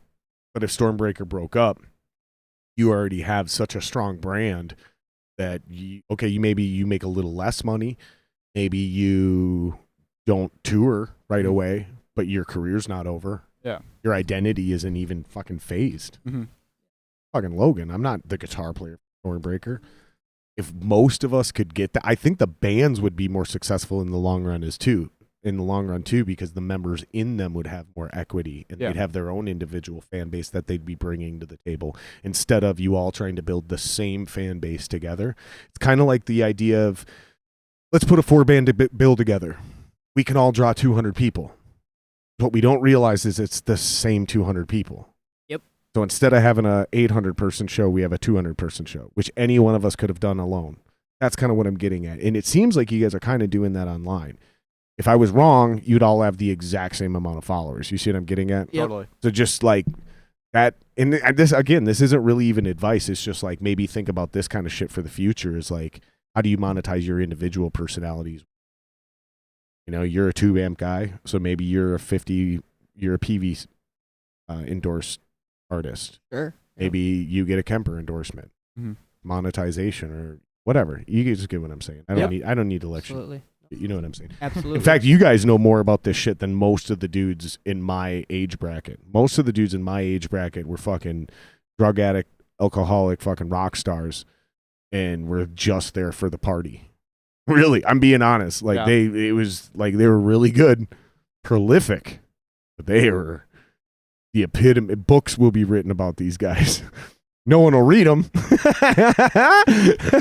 just like no one came to see our bands. Oh. But what was that meme at the beginning of the pandemic? Relax, guys. All these local bands talking. They said no big crowds. Oh yeah, I remember that. I remember seeing that. That was funny. Yeah. That was so perfect because I was like, yeah, I would have been that specific musician. He was pick a year, and there's a 50-50 shot that I am literally that guy who couldn't draw more than 50 or 100 people. The next year we might have been doing better, but then that band to break up, you start a new band. And I wasted a lot of time. That's why I became a jobber. It's because I wasted a lot of time in bands that never lasted more than a year or two. Yeah. And that's what I had to do to stay in the industry and make money. And it kind of sucked the soul out of me. It kind of sucked it's almost like being in a cover band. Not all cover bands, but I hear this a lot from friends of mine that cover bands. It sucks that creative soul out of you. It turns into a job and all this other shit, and you're not even playing the parts you wrote. Because we talked about that earlier. But the difference is when you're playing live, you don't even get to express your own art. Yep. Yeah. I remember here's what killed it for me. I fucking crushed this show on tour in public. And they came back and they were like, hey man, really impressive. You really actually learned all of that music to a T in a very short amount of time. And people really we're like, wow, he's really good. But it was a bit much. Yeah. Next show, we're going to need you to dial it back a little bit. And I was packing my gear up and I said, I'm fucking out. They were like, what? And I was like, don't fucking ever tell me how to fucking perform. You tell me everything else. Everything else you have so much fucking control over. Yep. You don't get to describe and prescribe how I move my fucking body on stage. That's it. I'm out.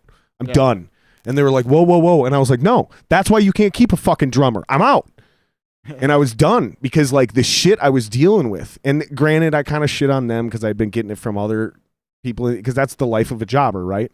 But this is specifically why they also didn't keep a drummer, is because they were extremely oppressive on the creative expression. Like, I was like, fuck you guys. I was like, no, I'm done. I was like, I've been putting up with this shit for too long. Like, all this other shit you have control over. The one thing I have is how I move my body when I play my drums. And you're going to actually have the audacity to tell me I'm too enthusiastic, I'm too into it. Go fuck yourself. Yeah, that's pretty stupid. What am I really doing? Stealing your stage? You got too many compliments about your drummer tonight?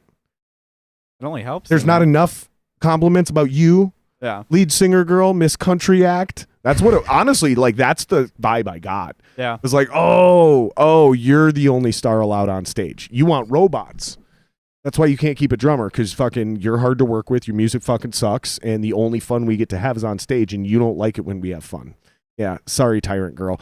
And even if I could tell you her name, no one has ever heard from her. She did 2 entire tours and ended her career in a span of like 18 months. Yeah, it's crazy. I met her and her agent when I was actually working at Guitar Center, and then they hit me up like because she came through town on tour. And then like 6 or 9 months after I wasn't at Guitar Center, they actually hit me up because they still had my information. And I fucking took the opportunity. I thought it was going to be a great shot. Sure. Yeah. Fucking, it was hell. Like, being a jobber will end your aspirations to be a professional musician. For some people, it's the greatest job. There's no responsibility. You just show up, you play drums, you rock, and then you party. And you can make really good money too, by the way. Like, really good money. But I don't know. I would much rather do what you guys are doing. And that's why I continue to willingly be a fucking 40-year-old man in a struggling fucking original band.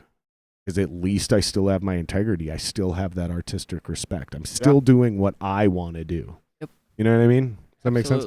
Thanks for letting me. This was a great therapy session, you guys. I really appreciate you guys just letting me vent. No, I'm just kidding. I'm just kidding. But it is those weird little parts of the industry that you don't know about, and you will be subjected to them, because when the band breaks up, how do you keep paying the bills? Do you go get a day job? It makes me nauseous thinking about that again. You know, like, dude. I got forced into doing this podcast and forced into jumping back into the music scene and industry a little early, about a year or two earlier than I was planning for. But now that I'm doing it, I actually literally get nauseous from anxiety thinking about if I had to go back and get a job next month. Oh my God. I don't know if I could do it. I don't think I could enter back into regular society again. For sure. I'm feeling it too much. I have too much freedom of expression right now. You go back to work and they're like, you can't make that joke here. You know what I'm saying? Yeah. When do you guys think, how long do you think it'll take before you never have to worry about working again? That's a really hard question. question. Hope with it. My personal hope within the next 3 years is my personal hope. How old are you? 22. I think that's a great timeline. And that's just a hope. I mean, I don't. No, I think that's realistic. I'm not gonna say that's what I want. I'm not gonna say that's what's gonna happen, because I really don't know. A shit ton can happen in that time frame. But for me, is if things keep going down the way they're going, we keep doing the shit that we're doing. I hope that by that point I can have some form of a musical career by that time. Maybe not full blown where it's musical career, but the majority of it is made on music, and maybe I just work a day or two somewhere else. But that's a hope, you know. I think it's extremely realistic, because I think you're young enough. You don't have the fucking tie downs and the responsibilities yet. Nope. But do you have a plan on how to do that yet? Like, have you guys started developing online strategies? Like, are you doing playthroughs? Are you doing fucking silly little top 10 tricks to improve your soloing from Störmbreaker guitars? Because like, whether it's live playthroughs and you're making money on Twitch or Reddit, or it's making fucking instructional videos and you're putting them on YouTube, whether it's a Patreon account, you know? Because, I mean, this is the biggest thing is think about this shit, man. You get 10,000 people to pay you $3 a month. That's 30 grand a month. Ridiculous. Yeah. That's $6,000 per band member before taxes, but still, that's a lot of money. More money than we've ever made. That's all you need. Yeah. You may want more, but you don't need more than that. Most of us are fucking lucky to make 40 to 80 grand a year. Yeah. Most of us, that's the reality. It's like you can actually get there pretty easy. So do you guys have, what do you currently, because you said, yeah. So what are you doing in that respect now? Currently, as far as what? It's like Twitch. Anything online? Yeah, live, like the extra monetization stuff? Actually, nothing. But you got ideas. I have ideas of what I'd like to do. Plans. I have plans as far as things that I'd like to do in the coming future. I actually just started teaching at a music company too, up in Rogers. So I'm starting that as a substitute teacher, and gonna kind of go from there and see how that works out. You know. I love that as a starting base too, because that's still in the music industry. It is. Yeah. So okay, I get it. It's a day job, but it's a music day job. Yep. That's like being a stand-up comedian, but 9 to 5 you go write for Ellen. Yeah. Sure. Yeah. Like, okay, you got a stand-up job, but it's like still a stand-up job. Like they do. Yep. Yeah, right. Yeah, exactly. yeah. Like that doesn't even count. No. Like that's not a day job. Shut up. You're still in the music industry. All right. So what about you? I guess I have my plan set in stone as far as being more present on social media and, like you said, doing like YouTube stuff. I mean, it's just a matter of executing it now because it's pretty recent that I've kind of laid out my plan. Really, it's just posting more is really just daily content. I got to get better at doing that. I think there's one thing I'm really lackful on is posting. Yeah. Yeah, me too. I don't do it enough, you know, because I think the biggest thing for me is I always think back in my head, like, man, is this really post-worthy material? You know what I mean? I don't know why I think like that, but I do. No, I get exactly what you mean. You get what I'm saying? Like, I'm like, I feel like if I'm going to make a post to Facebook and Instagram, it's got to be cool. It's got to be badass. You know, I don't want just post my daily fucking life on there. That's stupid. Yeah, you want to make it count. Yeah, nobody cares. You're about not a that lifestyle vlogger. No, nobody cares about that crap. I mean, if I'm going to post something, I want it to be cool. Like, hey, man, we're out in LA playing the Whiskey, or we're doing Hairball, or we're doing something kind of cool. You know? I feel like you keep posting stuff that's not post-worthy. People are just gonna lose interest. Yeah, then you're just gonna drop your likes and followers, and nobody's gonna, you know. Yeah. I mean, some of that lifestyle shit is cool, you know, because you guys, you know, very soon here are gonna be real, full-fledged touring musicians. That's what I really hope to be too. That's on the road. Dude, I can't wait for you guys to do that because once you start experiencing tour life, like the level of success becomes irrelevant. Like you've officially accomplished the dreams. Okay. There is nothing more you can try to do. Once you become a touring band, that's all you're allowed to try for. Yeah. The rest is up to, do the fans dig you? Are you working hard enough? Are you touring enough? Are you building the right network connections? That has nothing to do with your actual band anymore. Sure. Right? Whereas like getting to local shows and, you know, national acts and all that kind of, those are things directly involved with you and your band. And once you get there, man, you have this like peace of mind knowing like, okay, it's all up in the air now. We grind and we succeed or we fail. But you know you've given it everything you got now because you're in this echelon where there's really nothing more you can do. Like there's no strategies to climb the next rung. You're a fucking touring band at this point. You are a legit touring band. Yeah, you want to sign with the best management agency that continues to get you on better tours, but again, not actually having anything to do with your band, not your music, not your performance, not your skill set that comes with that. And once you get there, man, it's just a fucking cool feeling, dude. Like, because even if the band breaks up and you never played another show, you will rest your head at 60 years old going, yeah, we did it. We fucking got after it. Yeah. Fuck yeah. You know, but it's those local bands who never, ever got out on tour, you know, and their bands broke up a little too early. And I would be that guy if I didn't become a jobber. Yeah. My only real tour experience was jobbing. Like all my other shit in real original bands was like glorified weekend warrior shit where maybe we put 5 or 6 days together consecutively in the Midwest and called it a tour.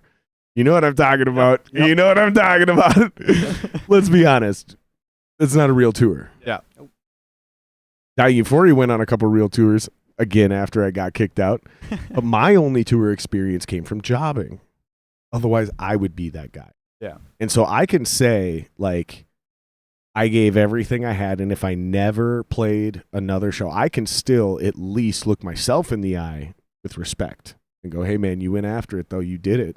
Like, you did a lot of shit a lot of motherfuckers could only dream of. You guys are already approaching shit like that. Do you guys ever appreciate and understand, like, how many bands literally can't even get to their first local show? Yeah, I think about it a lot. I mean, Just the work to get to that level. every day I think about how, like, grateful and lucky we are, you know? Yeah. Being a band. Whoops. I wouldn't mind That's hearing our it new song again. Double. But, no, yeah, I mean, like, I think, like, what you said, that was probably the best advice. Just stay humble and don't get ahead of ourselves. And Yeah, don't No. buy into your own hype. yeah, exactly. That's Don't- my only thing I worry about with don't guys suck your like own you. dick, you know? That's the only thing I ever worry about with guys like you is because you just have everything going for you so much and you have so much positivity and support and all these opportunities happening super fast Yep. that guys start buying into their own hype and it literally just cuts themselves off at the knees before their careers have really ever gotten started, you know? So it's, like I said, it's not really even advice. It's just like, this is the only thing I can see. Common sense, you know? Yeah. Don't fuck with it. You know, and there's just certain predictors. For certain bands, it's usually so easy. It's like, yeah, listen, you guys seriously have this potential, but there's a laundry list of shit you got to work on. I mean, and I'm sure there is with you guys, but there's no holes in the ship. You're not taking on water. You know what I mean? Like, you Yeah. can sail this ship. Just don't get cocky. The sea is violent. You will die. The moment you get complacent, the sea will murder you. That's a great fucking metaphor, man. That's a great fucking metaphor. That was spur of the moment. I didn't plan that shit. I haven't used that before, but that is a great fucking gar. And if you survive, then you can be like, it's because we're built different. Cut from a different cloth. Oh, fuck. All right, let's hit some more questions. Now, what do we got on there? Let's see here. A lot of comments, and it seems like a lot of them talking to each other. But here we have a comment. If a singer owns their equipment and shows up on time, it's a good start. 100%. 100%. Most singers can't even show up on time, and they don't even own their own PA. It's usually the drummer's PA.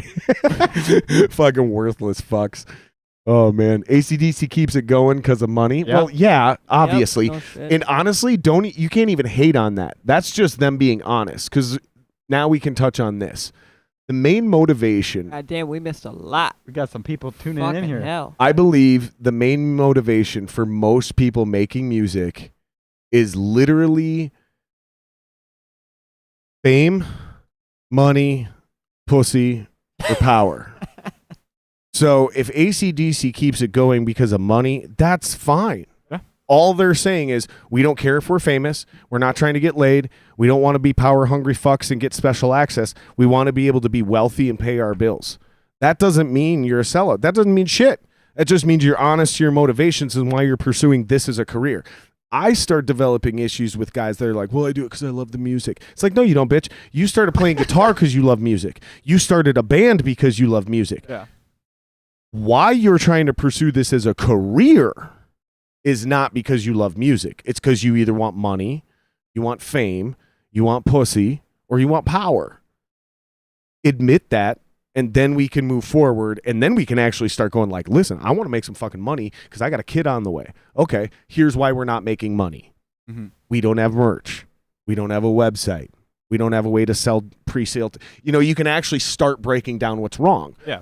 Well, I want to get fucking famous, man. I want people to know my name. Okay, well, we need a fucking agent. We need a publicist. We need a better booker. We need a better promoter. You see what I'm getting at? Yep. Completely different set of fucking problems to deal with.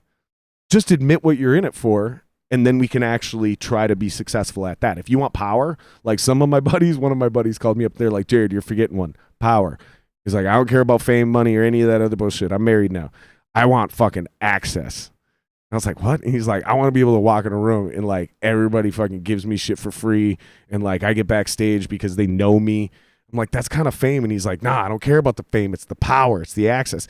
And it took like an hour of him convincing me, but I'm like, you're right. This is a little bit different. Yeah. Because I do feel that. I love showing up at a show. Like when I came to your guys' show in fucking at Route 47. And the whole goal was I was going to go, oh, I'm supposed to be on the guest list. And he was going to go, which one? And I was going to go, all of them. But he didn't do that. It totally backfired on me. I go, I'm supposed to be on the guest list.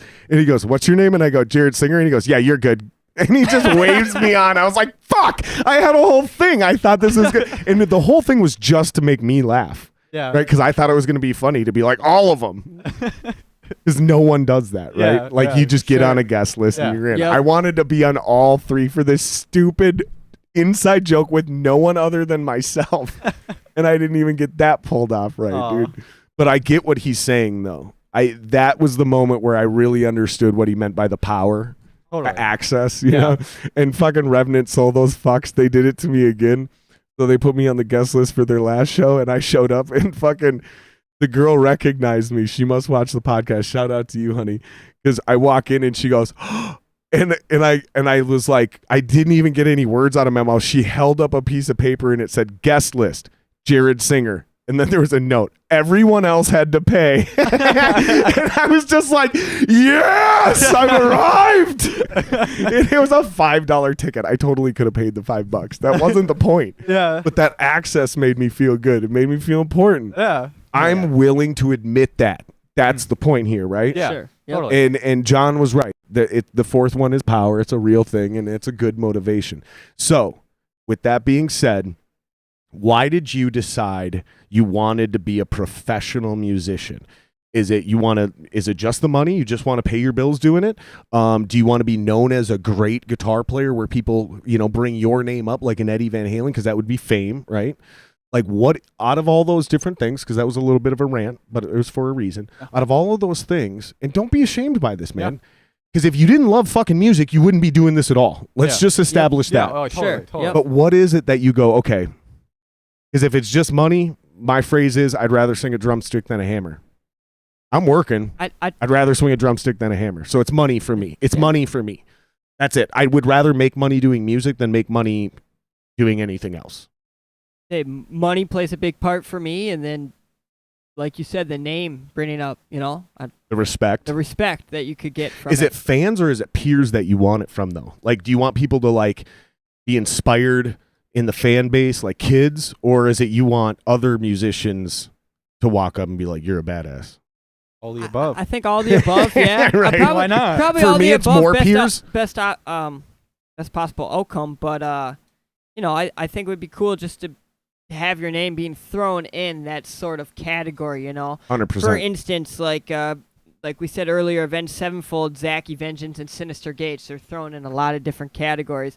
I've always thought it'd be fucking awesome to have Billy Schlump and Logan Stahlecker in there, Right. Not, Yep. It's a long shot, and you always got to, keep a reality check and everything, but it would, it's cool to me. No, and here's why that's not foolish to do, is because MJ, when they were like, so, what motivates you? And he goes, well, someday I hope when I retire, my name will be in there with, Magic and Bird and the fucking, I'm forgetting my basketball history, but you get my point. Yep. Like, no, that's your motivation. And if you're really fucking, and he also said, when they go, so are you the greatest of all time? He goes, well, I set out trying to be mentioned about, but it's not really up to me. Yeah. It's up to you guys. Up to the fans. You decide if I'm in the same category as those guys. But I'm going to try to put together a resume that's going to make it undisputable. Yeah. Like, I want to make it so clear and obvious that I am the greatest of all time, but I really don't get to decide that. I know. And that's kind of what you're saying, right? Yeah. Like, that's what's motivating you, is the pretty Eddie much. Van Halens, the Jimi Hendrixes, the name your influential, you just said, fucking Sinister Gates. Yeah, and ultimately it's up to the fans too, I know we've And- always talked about wanting to be on the front cover of Guitar World. That's always that's a been the thing biggest for us. thing Sure. for me. You know? That's been the biggest thing for me That too. would be the coolest thing ever. There was a certain Guitar World catalog that I got when I was younger. I was very young. I was just starting guitar. I had to have been like 2009 or 2010. Mhm. But I remember I got it.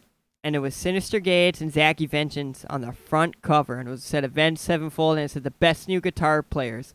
I remember I was just starting playing guitar. I'm like, man, that'd be fucking badass, to be on there like what year that. was this?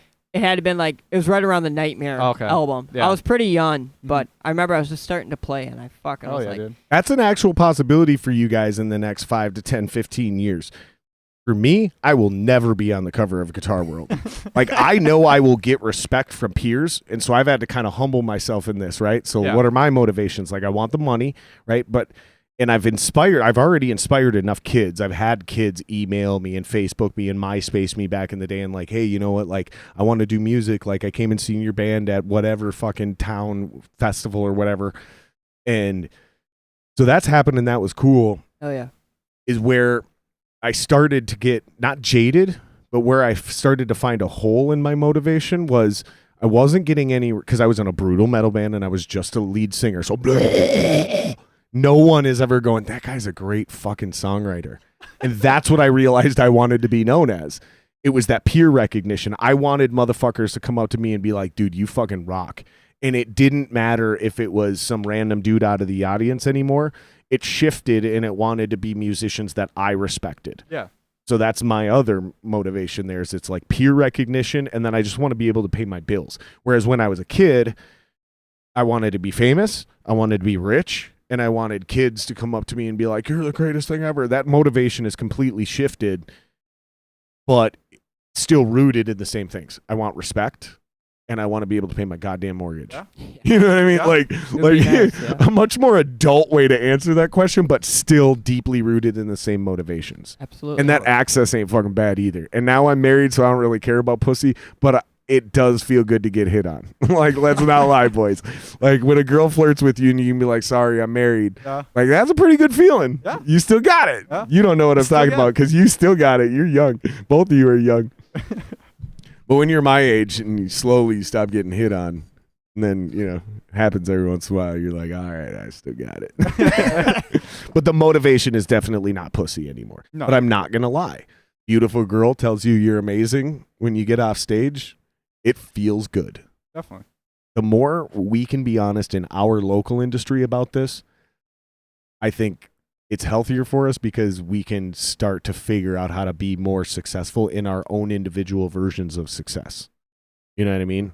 Because if you only need to make 40 grand a year and that's successful to you, then let's get you to 40 grand a year so you can be a successful professional musician. Yeah. oh yeah. If you want to make 100 G's a year or sell 1 million records, it's a higher mountain, but doesn't mean it can't be done. Even with the internet, I believe somebody could sell 1 million records if it's worth it. Streaming services make it hard, but you can't get fucking bonus behind the scenes DVDs and, Yeah. You can make it, you can give somebody a reason to pay money to go actually get your real product in the store. Absolutely. But it better not just be 12 random songs you threw on a fucking Gotta be media, good. Platform. whether it's vinyl or fucking CD or maybe you do retro tapes or whatever. But sometimes that's the novelty. I ain't gonna fucking pay for your dumbass CD. Ooh, but you put something out on vinyl, I'll pay $100 for that. Tape would be cool. Tapes would be are back. badass, yeah. Tapes are back. Yep. Making a comeback for sure.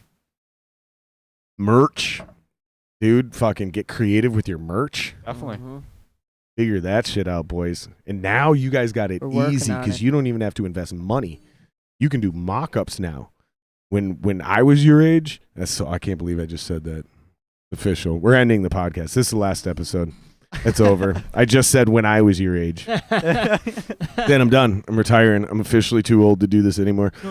But no, for real. When I was your guys' age, if I wanted 100 T-shirts to sell at local shows, I had to pay $400 and sit on them. And you know what always happened? You'd never sell 20 of them because you ordered too many of one size. Or it was a shitty design and only a few people wanted to buy them just to show you some love and support because your band wasn't really that good to begin with. That's the world we grew up in. And then some bands had 8, 9, 10 different T-shirts so they could have a real national level merch setup. Yeah. At a minimum of $400 a pop. You do 10, that's $4,000 in T-shirts. Yeah. And then you got to bring all of those to a show. Then you need a merch guy. And if you don't want to fucking turn over merch guys like fucking bass players, you better pay them. You know, especially if he's good and yeah. he's not stealing money and Yeah. like the count's accurate every night. Like, dude, it was hard. Now you throw a link up on your website with a mock-up, somebody hits buy, and somebody else prints it for you and ships it directly. Get the fuck out of here, man. That shit is easy as fuck, bro. Fucking stop complaining. And I know you guys aren't complaining. I'm telling you now. yeah. Everybody that is like, oh, it's so hard. Like, no, literally all the tools are there for you. The problem is motherfuckers aren't willing to go find new fans. Yeah. They expect to just show up, release an album, or play a show, and they're like, why aren't people coming to find us? Hell yeah. Like, because they can listen to whatever they want. Yeah. You have to tell them they want to listen to you. Definitely. That's the difference. Let's see what more questions we got. Yo, Jared, you get the same vibes I get hearing new bands crush like this. This is from Jeremy Blake. Like being part of the old guard, I just feel good when I hear this. Like our scene is going to be just fine. 100%, Jeremy. 100%. The scene is not dead. It's never been dead. We got old. And some of us became incredibly disconnected. It's like this, man. Here's a great analogy for it. When you were 20, you could buy weed by just like literally yelling out loud, I want some weed. And then by 30, you got like 3 people you can buy weed from. And by 40 or 50, you're buying it from your fucking neighbor's kid because it's the only place you know where you can fucking buy weed from anymore. That's what happened to us in the music scene. We lost touch of who the musicians were. We didn't know where the shows were happening. It's always been there. And some of these bands are fucking way out drawing us. Like some of them aren't. Some of them aren't drawing nothing compared to what we were drawing, and they're fucking better than us. Just like our old scene. Good bands don't draw, shitty bands do draw, but it's all there. Everything's still happening, dude. And that's kind of what I want to do with this podcast is kind of bridge that gap because there's a lot of wisdom and equity and connections to the big scene in the old guard. Yep. But there's a lot of drive and talent and innovation and creativity, and not just in the music, but the way you guys handle your business. So like your online presences, your ability and willingness to adapt to these platforms, because you look at them as the music industry. We look at them as the things that ruin the music industry and things that are like bad for the business. Yep.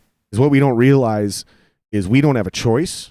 And that's why guys like you are succeeding and guys like us think we got to just hang it up and go get day jobs. Yeah. I want to get rid of that. I want it so when you guys are 40, you guys are successful musicians and you're teaching other young pups how to adapt, and then they're teaching you how to keep up with the new technology. That's the culture we need to build. Definitely. Because there's a lot of shit you guys can learn from us, but there's a lot more we can learn from you guys.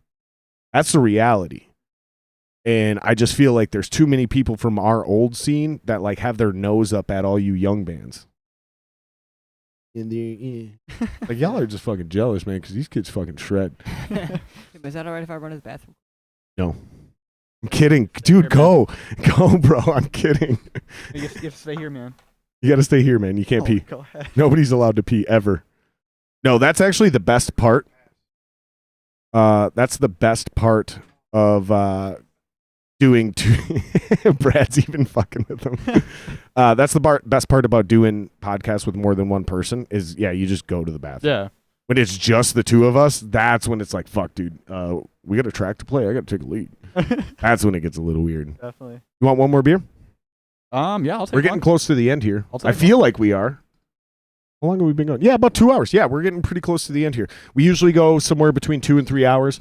Yeah, my internal clock's pretty good. Yeah, I feel like one more beer. Brad, you good, or you want one more? That's the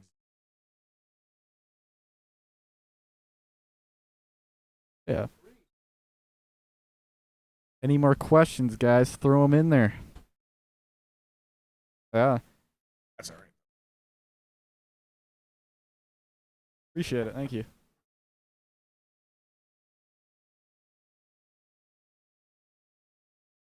All right, what do we got here?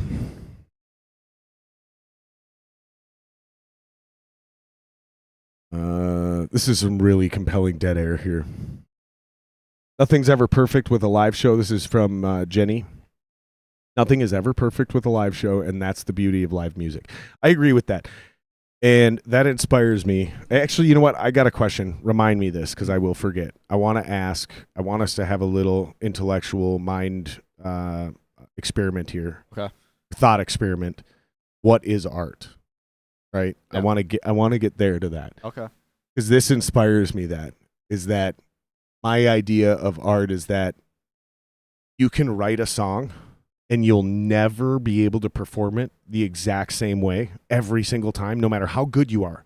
Yeah. There will be some nuance in your playing, but it'll also never be completely different because you wrote the song and you're trying to re-perform that song. However, if I gave an AI some parameters and it wrote a song, and then I refed the AI that same parameter, it's going to do one of two things. It's going to either do a perfect exact replication of that, or it's going to go in a completely different direction.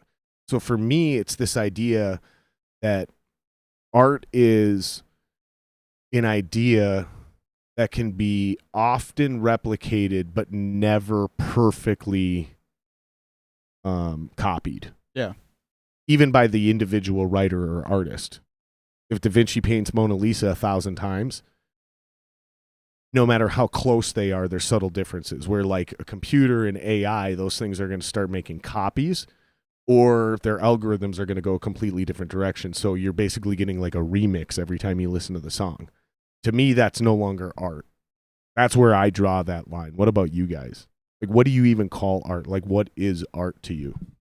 Art is an expression of what you're feeling and your emotion at the current given time. And that can maybe be through a painting, that could be through a poem, that could be through expressing a feeling, it could be through a diary, it could be through writing a song, music, lyrics, vocally, melodies. Yeah, I think that's exactly what it is. I think it can be anything you want it to be. What about if a woman puts red paint in her vagina and squirts it on a canvas? Is that art? Is that expressing a feeling? Like, is that like, or is she just doing it just to do it? Like, is there like a point? Like she's. Like, so for you, you have to be in the artist's head and understand the motivation for it to be art. I agree. And I'm not trying to get you in a gotcha moment. Yeah. I'm thought experiment. I think there has to be a reasoning behind why you're doing what you're doing. You know, you can't just do it to do it because like, oh, somebody else did it, so I think that's cool. I want to do that. There should be like an expression, you know, what you're feeling, your emotion, you know. well, there's not like a meaning. So like a cover band isn't art. Then. Absolutely not. A cover band is just playing songs to make money and rock it, you know. I mean, no offense, I'm just saying. That No, really I really shocks me. don't think so.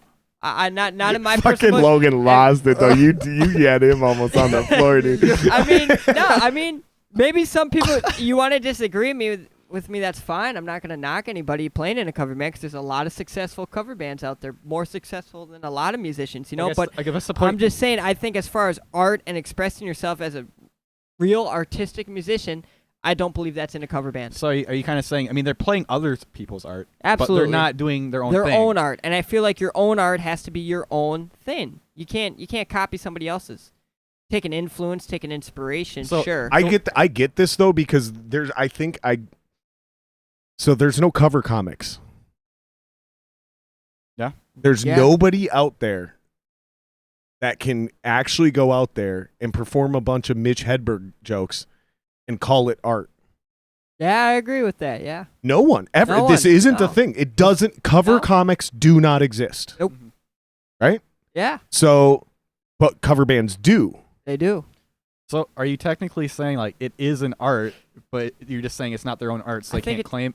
Like, I don't, Yeah. Cover bands aren't Sure. art. They perform art. They They perform someone else's. Yeah. They're They performers. perform somebody yeah. else's No, art. that makes They're- sense. Yeah. Yep. I Yeah, agree with that. that makes That's sense. a perfect way of stating it. Yeah. Yep. Absolutely. I think this is where I'm also drawing the line. I've been thinking about this for a couple weeks. Just as soon as you just said flat out no, I just No. I took it back. Absolutely I not. thought you were just like, trying to explain it first. You're just like, nope. And I'm not trying to get you guys in gotcha moments. These are the things I've been, because I've just like, as I've been asking myself, okay, what is art? I just keep coming to other questions. And then when I get to those questions, they're opinion-based answers. Like I can't come to anything quantifiable. So like, is a cover band art? That's how I ended up to that. I wasn't able to answer that. But I kind of agree with your explanation. Like, no, they're not artists. No. They're performers. Yeah. The artist is the person who created it. Yep. And the reason it's art is because no matter how good that cover artist is, It's never they going to be will as good as the never- original. well, maybe it is because some originals suck. They do. But- They do. But they'll never play it the same way twice. They can't because it's art. You see what I'm saying? Yeah. But like you give, so here's an example, right? So geometrical shapes are not art because they can be perfectly replicated over and over again with no distinction between who made them. So I can draw a square, you can draw a square. No one knows who drew, as long as we both draw a perfect 1 inch by 1 inch square, no one knows who drew that square. It's what you do with the It's square. how you Yeah. draw the square, Yeah. right? So like maybe technically it's perfectly 1 inch by 1 inch, but there's this little flare at the end of all of my corners. Now it could be called art because it's not. And every time I draw it, the fucking geometry of that angle between the two corners is never identical. That is where we start getting back into art, for me at least. That sound insane? Yeah. No. I've been thinking about this a lot. It's been fucking my brain up This a makes little bit. sense. Though. It Yeah, makes no, sense. it It's does, been, and honestly, this is where I want to start going more with the podcast, is shit like this. Because these are the things I sit there and think about and talk about with my roommate. These are the conversations we have. Yeah. So like, can an AI make art? Can a computer make art? That's where this conversation started. Because I was like, that ain't fucking art. Fuck that computer. Yeah. And he's Yeah. like, it sounds like you're very, sounds like your opinions are based in fear. And I was like, I ain't afraid of no fucking computer. But no, it is like, that is the human experience. Like, humans are better, or machines are better than us at everything. The one thing that is special about human beings versus animals or machines is our creative ability, art. Yep. That is the only thing that really separates us from anything else on this planet. I don't even like the idea that we're giving AI the option like that. And my buddy's like, yeah, but if it's a banger, who cares who made it? And I'm like, I fucking care, bro. Like, Yeah. like they're taking our jobs, bro. Absolutely. They are, though. They are. Automated cashier and all that shit. Yeah, fuck them cashiers. Go Self-checkout. fucking play guitar. Yeah. Fuck cashiering. Go fucking paint. Fuck cashiering. Go be a nurse. Fuck cashiering. Let a machine do that job, because like there's nothing special about cashiering. No. Maybe the human interaction of like not being able to decide, like, fuck, I can't get to decide between the cheeseburger or the chicken. Which one is better? Well, I'll tell you what. I prefer the hamburger, but the chicken's the most popular. Okay, I can now make a decision. A machine's going to have a hard time doing that. Yeah. But the cashier part of the job, machines all day, right? Manufacturing, assembly, certain repair jobs. Eventually, most jobs, except for like teaching, human care, like fucking elderly care and shit like that, and art. Like, if you start letting those fucking machines get into those three, then you're literally creating the Terminator or Matrix. Yeah. Like, you're pretty just much. dooming us. You're just giving them everything. Because if they can write art at a level that's indistinguishable from us, and they have the computing power to create virtual reality, they will make the Matrix, and they will enslave us. Yeah. And they will put us in little pods. I don't think any of you guys are realizing what you're fucking indulging right now. Like, we're basically arguing about the end of the human race. And I think it's when an AI can outright a Metallica or a Beatles or a Led Zeppelin, or maybe 20 years from now, we'll be saying a Störmbreaker. Like, that's when I think we're fucked, dude. Yeah. Is when an AI can write a better song than 4 or 5 prolific level musicians with 40 years of souls and torture and pain and anguish. Because I think that's what art is inspired by, is some sort of pain or anguish or loss. Some people would say love too, but love can only be appreciated once you've experienced loss, right? Yeah. Like, we kind of all agree with that. I don't think you can even be a good artist if you're happy, miserable, felt some sort of sorrow or pain. Yep. And since a computer can't feel, doesn't have senses, Yeah. you know, it can't lose a finger, or a child It has no, you know what I mean? Like, I don't buy it. First of all, I don't have confidence that an AI can ever do this, ever. I think because I can tell when you recorded a song digitally on a computer versus actually went in the studio and laid down tracks. I can already tell that difference. So maybe given 1 million years worth of computing power, the AI gets there. But I'm still betting my money on humans. Yeah. I'm still betting my money that I can tell the difference, and I will always like music made by other humans more than music made by machines, including humans that are using machines to make it. No, that doesn't include guitars and amps. I'm talking like synthesizers, things like that. Because my amp doesn't make any music. My shit loud. Yeah. My guitar isn't a machine. I push those buttons. You know what I mean? It's not like a typewriter, right? Do you agree with me? Well, you guys are awfully silent. So what if I'm either insane or boring you? Well, what if like we were like you know in like Logic or something you could make MIDI stuff. I mean, it's not like the computer did that. It's computer sounds, but you're still making it. Like, what do you feel about that? You're telling the computer what to do. Yeah. You're making the art. It's a guitar amp. Yeah. It's a metaphorical guitar amp. Yeah. Sure. Because you're still doing it. Yeah. Yep. We get into muddy waters when you go into Logic and you go into those intuitive drums. Yep. And you tell Kyle Yeah. Yep. where to swing in that box. Yeah. Now we're starting to, but it's still me giving the parameters for the intuitive drums to do it. Yeah. So I'm still creating that art. Apple doesn't get a cut of that. Nope. You see what I'm saying? Definitely. Yep. Yeah. Like, even though I used Kyle, like, and they don't try. Apple's not like, well, you used Kyle, so we wrote that. No, you fucking didn't. And you know you fucking didn't. I programmed Kyle. That's my art. Do you think they'll try to do that at some point in time, though? That's the scary thing, dude. So where this conversation started from was somebody told me that these dudes from like MIT wrote a fucking computer program, an AI that literally went every possible chord progression and copyrighted every piece of music that could ever possibly be. So like it was so powerful of an AI that every Störmbreaker song you guys are about to write is already AI and it's copyrighted by this AI. Yeah. And I was like, we need to go burn that database to the fucking ground. Shit. You'd never be able to write a song again. Exactly. No, never. Their intent was not to fuck over musicians. Their intent was to fuck over labels that try to come back like 5 or 10 years later and go, hey, we actually, one of our former artists wrote a song that's so close to that you stole it and we're going to sue you for it. These guys are going to be able to come back and go, actually, we copyrighted it before that, and we're going to let these guys keep the royalties. We're not going to sue. That's and cool.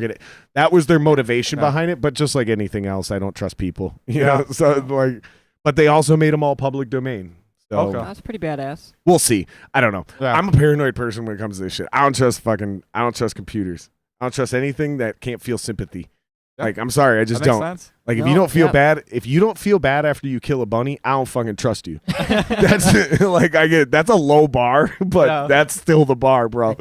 And so far, they don't have fucking empathy or sympathy or pain receptors or Nothing. regrets. Regrets. I could never kill a bunny, but I love. I mean, bunnies. I could, I feed the but I would bunnies. feel like I mean, shit for I give ever. them food, you know. I mean, I could definitely kill a fucking couldn't bunny. do it. No way. Bro, if you're hungry way. enough, I'm fucking murdering that bunny and I'm Oh eating man, it. you can't put starving into the the category though, man. We're just talking about killing a bunny. I'm not saying Just I'm like homeless walking out up on the and stomping street, on you know? I it. mean, As soon as you add hunger into the motivational, then all bets are off. Fuck that bunny. doesn't count, man. You I'll can't fucking do strangle man. that bunny to death. Oh, I'm God. saying.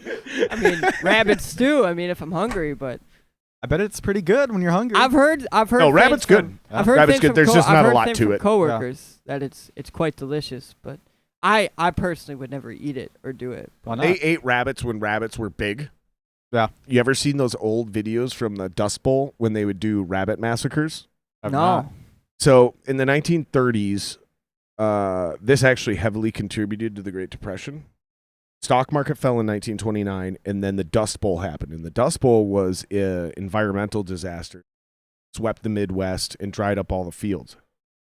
And then literally, like straight out of the fucking Bible, We had a plague of fucking giant grasshoppers, locusts, come and eat a bunch of the crops, which killed the remaining crops that were living in the soil to soak up anything. So when water did fall, there was nothing for it to go into, so it would just evaporate. So it just created a bunch of dust. And then windstorms came by and started moving that dust across the fucking Midwest and created horrible dust storms. We called it the Dust Bowl. Well, during that, mass amounts of livestock and wild animals migrated all across the middle of this country, including jackrabbits. Now, real jackrabbits from back in the day, bro, were fucking huge, dog. Huge, dog. Like, I'm telling you right now, I'm not even exaggerating. There's pictures of dudes our size holding up rabbits at their shoulders, by the ears, at shoulder height, and the bottom of the rabbit's feet are touching the ground. So it's like a kangaroo, pretty much. Dude, real old school jackrabbits, when they extend their legs, were that fucking big. Like, when they're hopping on the ground, they're only about 3 feet long. Those fuckers are huge. Yeah, Dude, they got another 2.5, 3 feet of legs and another fucking 2 feet of ears. So yeah, you're looking at like a 6 foot tall like when you hang it up. Motherfucking kangaroo. Dude, and they were fucking massacring these things because they were coming through and devastating like millions of them at a time, devastating the last remaining crops in the Midwest, dude. And they were just fucking murdering them motherfuckers, dude. And then they were like, well, what do we do with them? They were, eat them, right? Because that's what you did back then. They were already starving anyways. They were like, fucking eat them. Now, when we think of hunting rabbits, we think this tiny, cute little fucking thing with no meat on it. Back then, it was worth eating. It hasn't been worth eating for a long fucking time because you rarely see real, actual jackrabbits. We fucking settled this whole fucking country. That shit don't exist. Now you see cute little bunnies. Like, even in the city and shit, you'll still see rabbits. Yeah. Oh, yeah. No more we got kangaroos. a couple living right back here. No more kangaroos. No more kangaroos. They're gone. Speaking of kangaroos, did you see that video of that dude fucking knocking the kangaroo out? Yeah, punched him in the face. Yep, I've seen that, Yeah, dude, that fucking kangaroo was shocked. He's like, that's the first human who ever fucked me up. He's like, all right, bro, I'm out. Fine. He really did, yeah. He did, yeah. What about, did you see the one recently of the woman just straight sucker punching and then pushing the fucking bear off the wall? I've not seen that. No. You seen that one? That one was pretty good. So, like, this black bear, I think it's a black bear. Could be a really small brown bear, but it's a mama bear. Yeah. And she's got a couple of cubs, and they're walking on this brick retaining wall in between two people's yards. And this woman lets her dogs out, probably not knowing any better. She's got like a collie and two little dogs. And the first one, the big one, runs up and fucking starts barking. The mama bear grabs the cubs, throws them between her legs. The cubs dip out.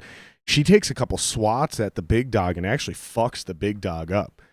And the big dog bails out, and then the two little dogs come in. Like, one of the little dogs chased one of the cubs off, and the other little dog's like, "Oh, fuck your big ass bear up. I don't give a fuck, bitch." They're like my dogs, right? Like, they don't realize, like, that same swipe the other dog took, you're dead. Yeah. Like, all of a sudden the human comes out, and it's an old woman, and she comes out in full sprint, doesn't even set her cell phone down. She's got her cell phone in her fucking hand.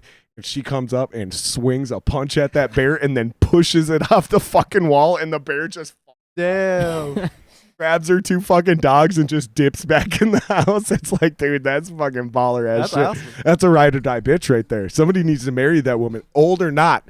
Marry that bitch because she's a ride or die. If she loves you, she'll attack a bear for you, bro. Yeah. Is your girlfriend that loyal? I'm not sure my wife is. My wife might be like, fuck that bear. I'm out. I'm grabbing the dogs. You're on your own, Jared. I'm just saying, like, my wife's a pretty badass woman, but I don't know if she's attack a bear level of badass. I don't, man, marry that girl. You marry that girl. That's it. That's all I got to say. You guys got anything else you guys want to get into? It's getting fucking hot down here. Yeah. I'm starting to sweat again. I'm curious to see the more comments. Yeah, here. I was going to say. All right, let's run through some comments. We'll play one more tune, and then we'll get out of here. It's getting warm. Scully's Woodshed retracted a comment. Amateur. And what did he say? What could be so bad that he retracted it? I'd love to know. I'm always curious about those, like the retracted comments. Sometimes I feel like they say something and then we say that and they're like, oh, okay, yeah, they're covering it. I don't need, and then they retract. It's like, dude, leave it up. I honestly think most of the time it's that simple. Yeah. Or they said something really stupid. They were like, oh, that's dumb. Right? Yeah. Simplest answer usually is the right one. Some of the inspirations are from real life experiences. I mean, I agree with that too. Scully, just the tip. You guys are the man. Well, Scott says Logan's the man. And then he said, and then he goes, Billy's cool too. just all right. Logan's the man. Billy's cool too. Billy's all right. How's it going, Scott? You can go to 11, LOL, from the movie Spinal Tap. Yeah, dial it to 11, and then you got to bring it back a few notches because you will blow that amp up. Logan's great, solid player, more power stance. Yes, you need the we got to work on the power stance. I'm telling you, I got you, bro. I got you. Yep, it's light. You don't need a wall of heads. I think they're talking about your Kemper shit. Yeah, I get that. I mean, I can't really actually argue this. I just prefer the tube sound, and it can't be replicated. You guys get fucking close though. Yeah. It is pretty mind blowing how good it is. Shout out to Haley Scheiber for jumping in. Oh yeah, that's my girlfriend. Shout out to Haley. Shout out to Megan for jumping in. Sup. Megan Walkup. Who's Megan Walkup? Oh, that's the same person. Can't fucking read you guys. It's too hot. It's getting too hot in here. Oh my god! And then we just got bumped. There's a lot of comments in here. Let's try to find the actual questions because I'm not gonna read all. You guys can go back. There's questions, people. Questions. What is the next cover song in the set? Who said that? Oh. Backcountry. We were talking about Backcountry by Avenged Sevenfold, actually. Yeah? Eventually. We'll see when we get to it. Backcountry for sure. That's on the list, though. Yeah. Yeah? So we're thinking of doing Jet City and why Woman. is it 17 by Winger? Jet City Woman. Dalton, quit giving them my ideas. I want to do 17 by Winger. We're gonna do Jet City Woman. Queensryche? Yeah. Hell yeah. And I originally wanted not Casey. Joe from Revenant Soul and Chris from your band. I was like, and when we do it, we'll time it and we'll make sure those guys are there and have both of them come up because there's like a lot of harmonies and that shit. And then you guys got some fucking weird shit you guys got to work out because fucking that ain't gonna work. Yeah. It's all stupid shit too. That's the most hilarious. Yeah, Dalton, keep that 17 shit to ourselves, dude. A lot of 17's a banger. Good song, though. That's a fucking banger. I want to cover that one too. Good tune. Very good tune. Problem is my singer. Like all problems. Always your singer, right? No, he just doesn't like 80s music. So like he keeps bringing up these random 90s rock songs. And I'm like, that's never happening. Like, we will never cover a Cranberry song. Why are you even bringing this up? Yeah. Like, we're bringing up songs that we can tweak and make sound like us or make it sound like we're trying to sound like them or whatever. You know what I mean? Like, or something where we can pull the cheese off a little bit and add a little bit more balls on some low end and drop C and make it heavy again. No, we're not doing random alternative bands from the 90s, dude. Go to the... And he's like, well, I don't like the 80s. I'm like, well, then you're not picking covers. You're the singer. You get to do the ones we pick. Does anyone know who the Salad Days person is? I do not. They're commenting a lot. I want to know who that is. Mastering Studios use Reaper. Interesting. You're debating our studio talk.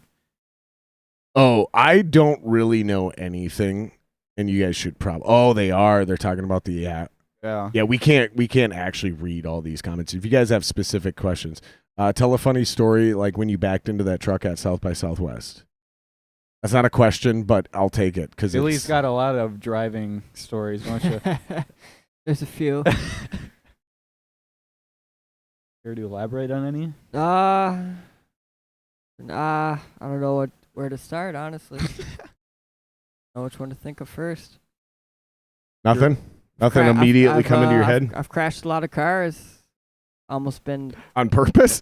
No, not entirely, but maybe some. Yeah, possibly. You got that good one that happened with the truck. Yeah, I totaled 3 cars in one. Yeah, air jumped a motherfucking truck. Used that fucking 2019 Mercedes as my fucking jump. I was airborne as a motherfucker. Were you drunk? No, I wasn't actually. What was the motivation? Why? I you wasn't doing paying this? attention.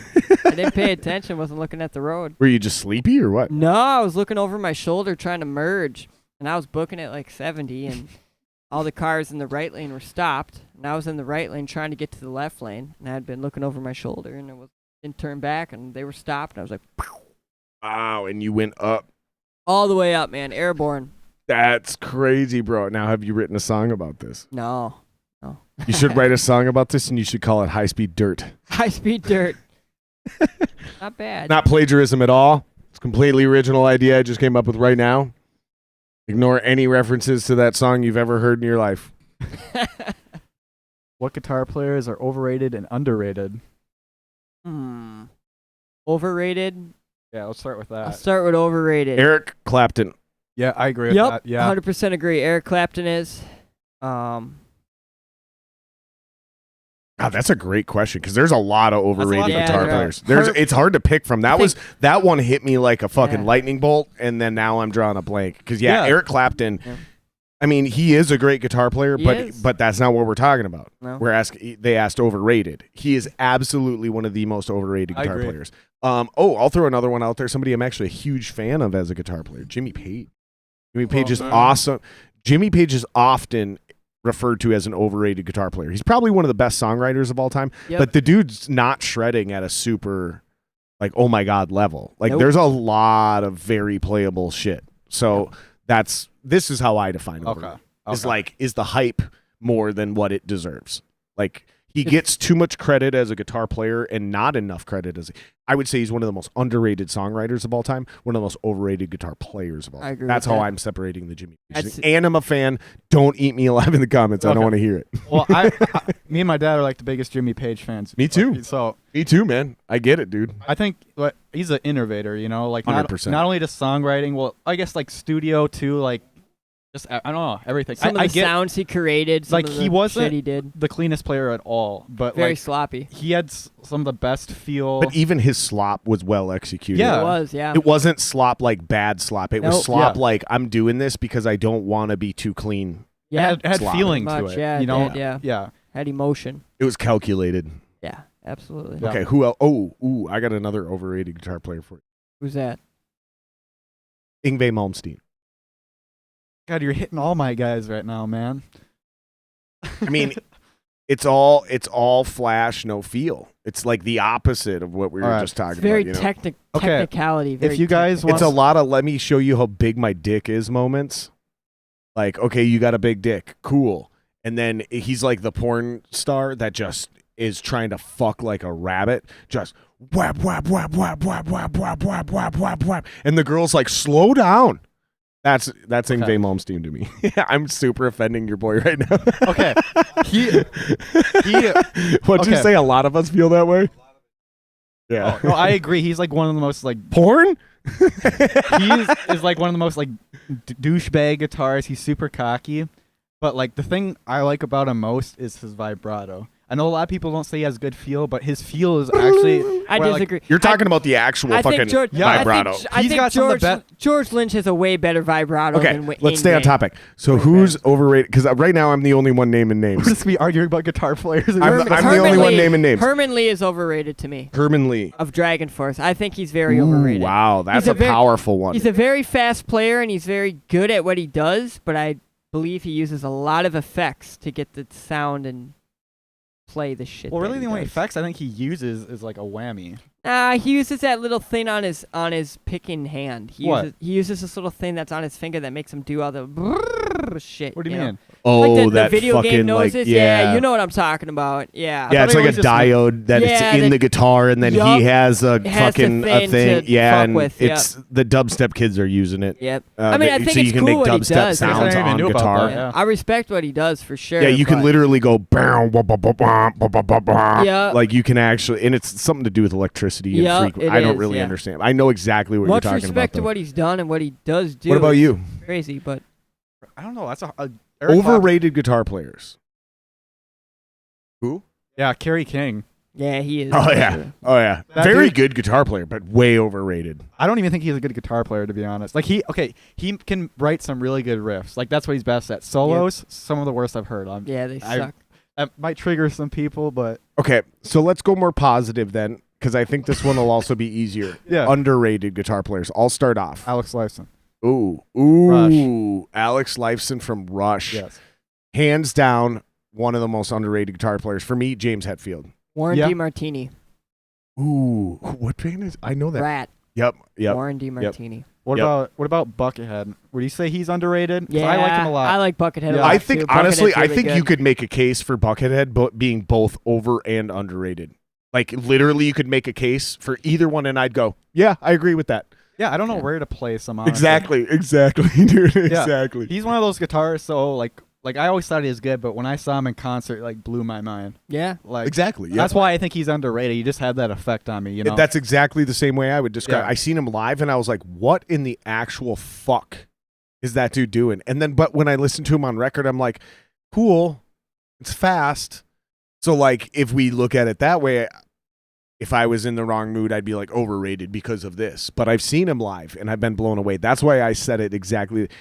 Either one of you could make a case for over or underrated on Buckethead, and I would buy either of those arguments. yeah. No, I get that for So sure. I'd be like, "Yep, nope, that makes sense." yeah. No matter what you said. Absolutely. So let's put him at neutral then. Let's Yeah. just say, just for the sake of this argument, let's say he's perfectly rated then. I'd And say it's that- opinion driven, right? Yeah. Say underrated. Another one is Vito Bratta from Yeah. White Lion. Yeah. He's very underrated. Yeah. I'd say Very that. very talented artist. Very talented guitar player, but never got enough credit. You know, it's interesting you brought up the Rat thing, because if you listen to a lot of those 80s bands that we love, specifically from that era, from that scene, when you ask them, or when you hear, sorry, let me rephrase this. When you hear them in interviews where people ask them, who's the best band in town, who's the best band on the scene, they almost unanimously said Rat. So that's what Poison and Motley Crue and Guns N' Roses and those bands, they were all like Rat, Rat, Rat, Rat. That Yeah. was their band. Go to. And they that was the band they all felt like they had to keep up to, is the point. So Name Your Instrument, that was the band that they were all like, fuck, you guys are something.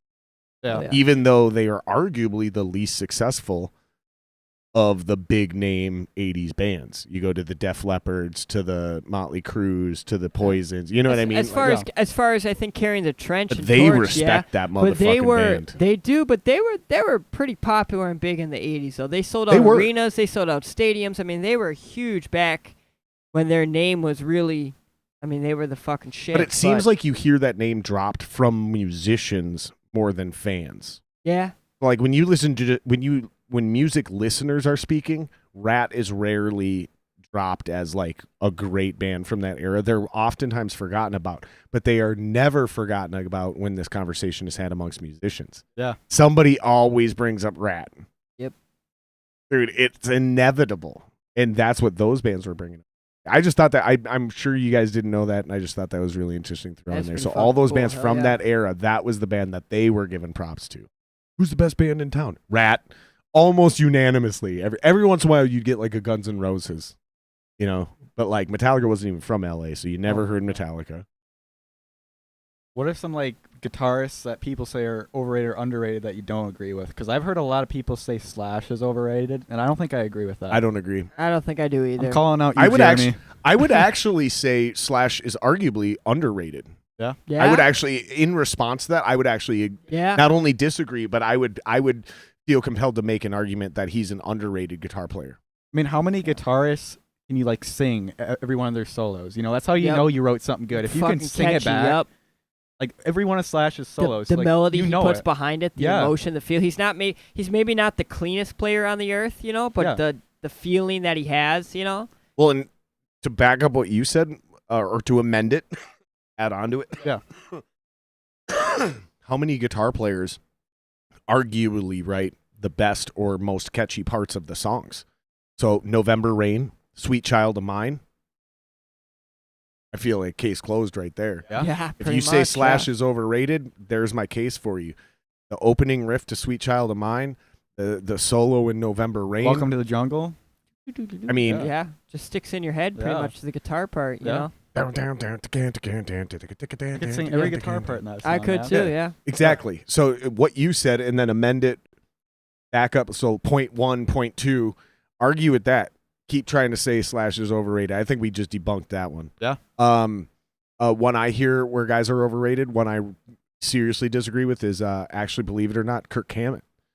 I hear Kirk Hammett referred to as an overrated guitar player a lot, but what he was doing in the 80s with combining the shred with the slow and the songwriting, the only way I'll buy the argument that he's overrated is if you bring up the very valid fact that Joe Satriani borderline wrote all of his solos for like the first 2 or 3 albums. Really?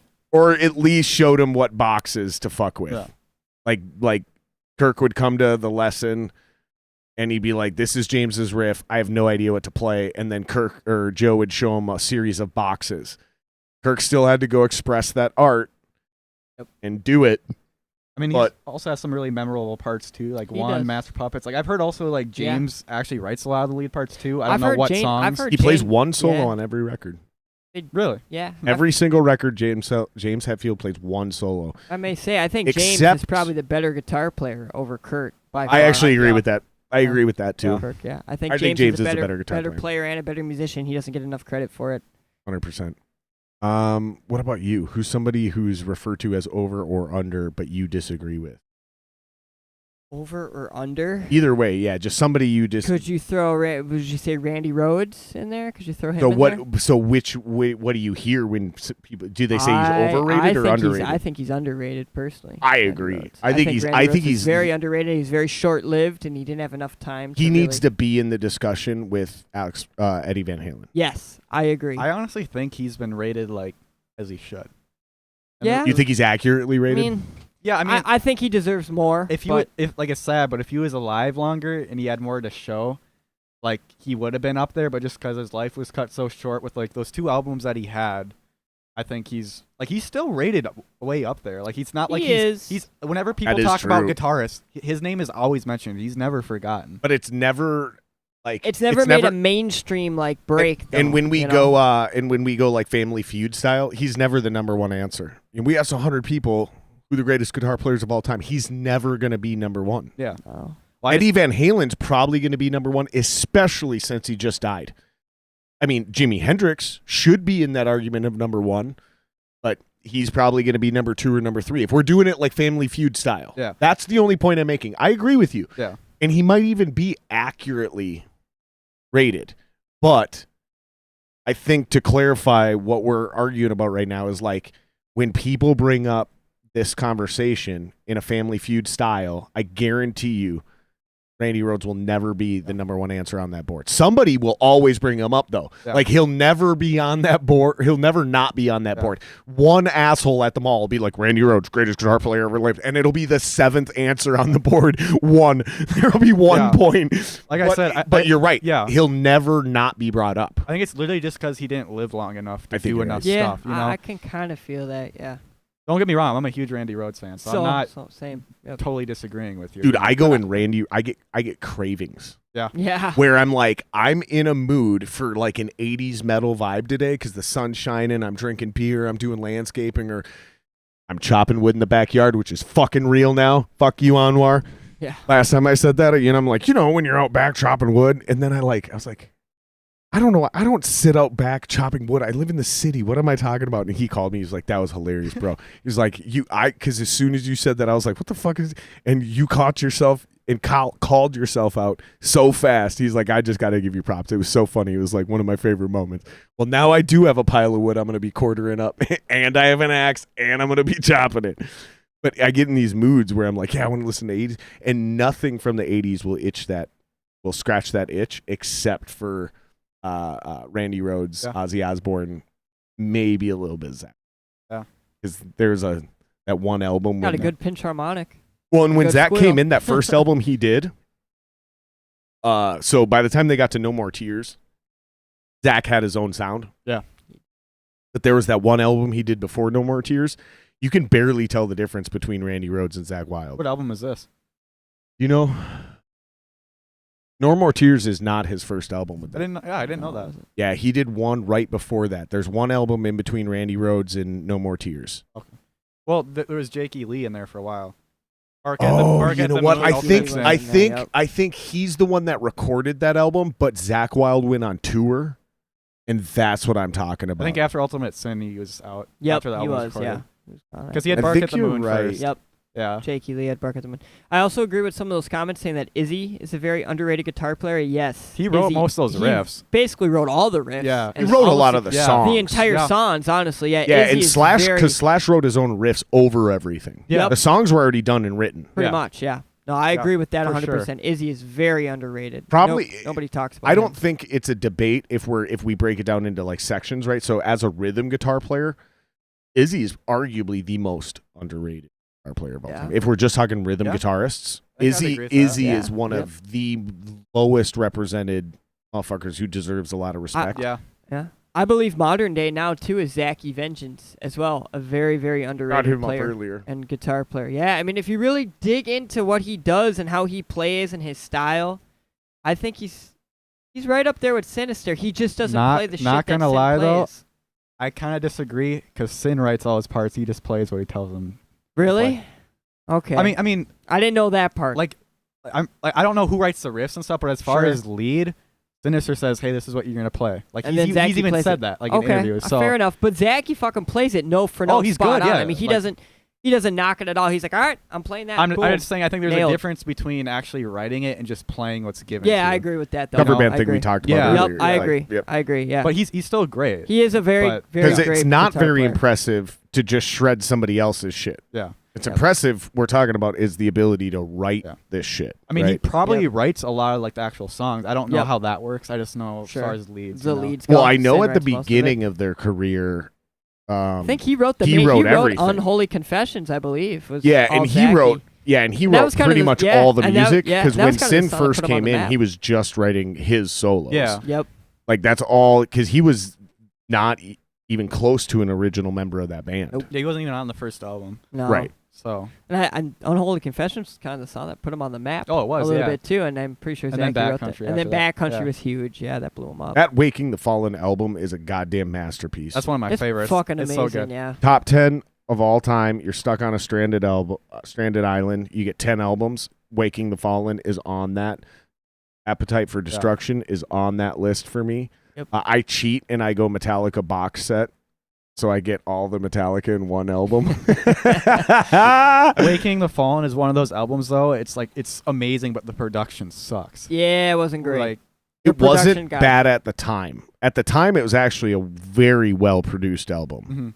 but it's overly compressed, and I Yeah. think that's what you're hearing. I mean, like if you just listen to City of Evil, which was released 2 years later, it's like night and day. Mhm. yeah, you know, but that's it after is, they yeah. signed with Warner Brothers. Yeah, That's they the actually had difference. money to do it. Yep. No Rest for the Wicked. That was the name of the Ozzy album. Thank you, Jeremy. I knew I fucking wasn't losing my mind. Yeah. So Zach Wild's first album was No Rest for the Wicked, Okay. and you can barely tell the difference between him and Randy Rhoads. That's how fucking good he. And if memory serves, the story of Zach Wild, there's only one other dude I know of that has a story even remotely close to this. His name's Dustin Korth. He's from a band called By the Thousands. I just had him on the I know By podcast the a couple Thousands. weeks. Yeah. I just had this dude on the podcast a few weeks ago. This is the closest story to Zach Wild I've ever heard in my life, but I'm going to tell Zach Wild's story. If you guys want to hear Dustin Korth's story, you can go watch that podcast. I don't remember what number he was, but he was just on. So Zach Wild, this is how the legend tells. And this is corroborated by both Zach and Ozzy. However, I'm not claiming it's accurate because, most stories are embellished. But Zach Wild recorded himself in his living room or garage playing his guitar, playing all of Randy Rhoads' riffs, recorded it on a VHS tape, and sent it to Ozzy Osbourne. Somehow, Ozzy saw it and said, that's the guy that's going to replace Randy Rhoads. That sounds familiar. I feel And like then I've they heard went that. on tour, Yeah. and then they recorded an album, Yeah. and fucking Zach Wild was born. Like, literally from zero to the top and no in between. There was no paying of dues. There was just a direct ascension to a legit band from day one. The closest thing I've ever heard of that in my entire fucking life is from a dude named Dustin who sat in that fucking chair a few weeks ago and joined By the Thousands. He came from Nebraska, straight to Minneapolis, straight to that band. on tour, like not even auditioning. Like, oh, cool, let's play a few local shows. Hey, we got a really big opportunity. No, they were already on tour, and dude showed up on a national tour like, oh, I have no fucking idea what I'm doing, and had to figure it out. And he's still in that band, so clearly he figured it out. You know what I mean? Because he got, what did we talk about earlier? He got the rub. Yep. Yeah. He played around the greatness, didn't cower, he got the rub, and he got better.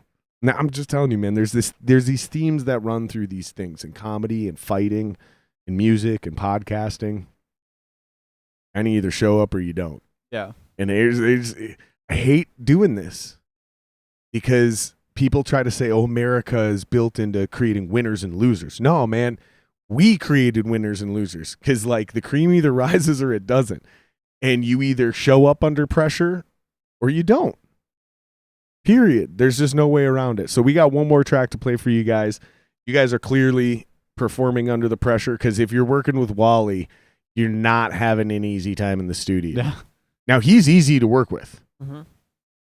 He is. I know him, and I've worked with him. Yeah. Wally is easy to work with. But producers and just being in it's not easy. And what I mean by if you're working with Wally, he ain't easy on you.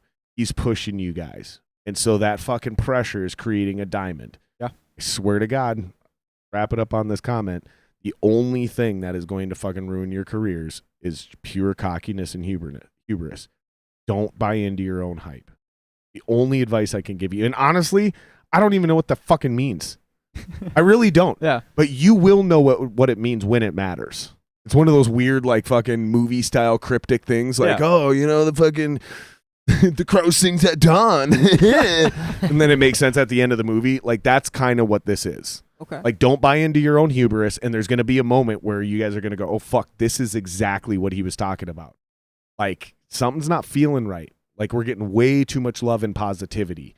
Like, it's all complete. Like, this isn't real. You pinch ourselves. Like, okay, we need to ground ourselves because there's no one else here doing it for us right now. Yeah. And that's when you call your dad. That's when you call your fucking grandma. That's when you call your best friend. That's when you call asshole Jared Singer. Be like, hey, bro, what do you think of our new demo? And I'd be like, that's just weak, man. Y'all got complacent. And he'd be like, fuck, I knew it. I fucking knew it. And that's the only asshole willing to say it. Or dad goes, or Lars Ulrich dad, right? Or your dad. Yeah. Delete that. Remember that from the Some Kind of Monster? Yeah. The only motherfucker in the room. Delete that. Delete that. Because he doesn't care about your ego. He just wants you to do great things. You're going to lose those people as you become more successful. Yeah. You're going to get a bunch of ass kissers around you. That's the only thing that scares me is because it's happening fast for you guys. Most of the time it takes 5, 10, 15 years. And I'm watching all of this happen in 2 to 3 years for you guys. And I'm like, oh, you got everything going for you, man. Literally, like your job is to just not fuck it up. And that's actually the hardest job. It's so hard to not fuck it up, dude, when everything's going right. That's the hardest fucking challenge in the world. Don't fuck it up. All right, guys. Thank you guys so much. We're going to play another song as we get out of here. You guys got any Rockfest? You guys are playing July 17th at Rockfest. You're opening up the main stage. You're the first band on the main stage the final day. Congratulations, by the way. Thank That's you. a huge honor. I did put the links. If you guys want to go to Rockfest, there's a link in this description for you guys to buy tickets to Rockfest. You can check out their bands. You can check out their social medias. You can follow them. Go directly to their website. Follow them on Instagram and Facebook. If you want to follow me wherever, it's all Jared Singer Live. Same thing with my website, jaredsinger.com, jaredsingerlive.com, whatever. I actually am finally getting into music, and I might have some absolutely huge news to announce here soon, but I really can't talk right now about any of it. It's just not.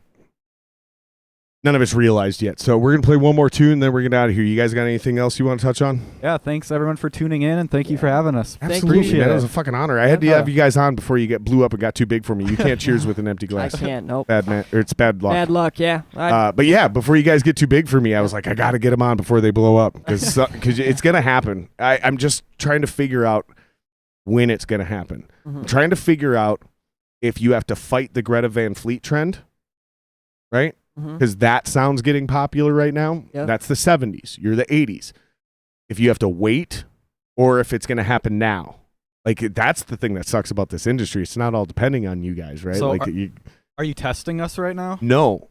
I'm saying this is the curiosity because I Alright. think you guys, it's inevitable that you blow up. It's a matter of when, right? So do you have to wait out the Greta Van Fleet trend and then it naturally comes to you? Sure. Does it start building organically and you're the ones who push Greta Van Fleet out? Or is there another band that comes along with an 80s sound and you ride that wave? I don't care. It's going to happen. And I think you guys are going to do great and you're going to take advantage of it. However that wave shows up, you're going to surf it. I'm down with that. And I think I have full confidence you're going to do that. That's my only question is how and when is it going to execute? Are you going to force that? Is it going to be because that dies and this is the natural evolution and you're the only ones here? Sure.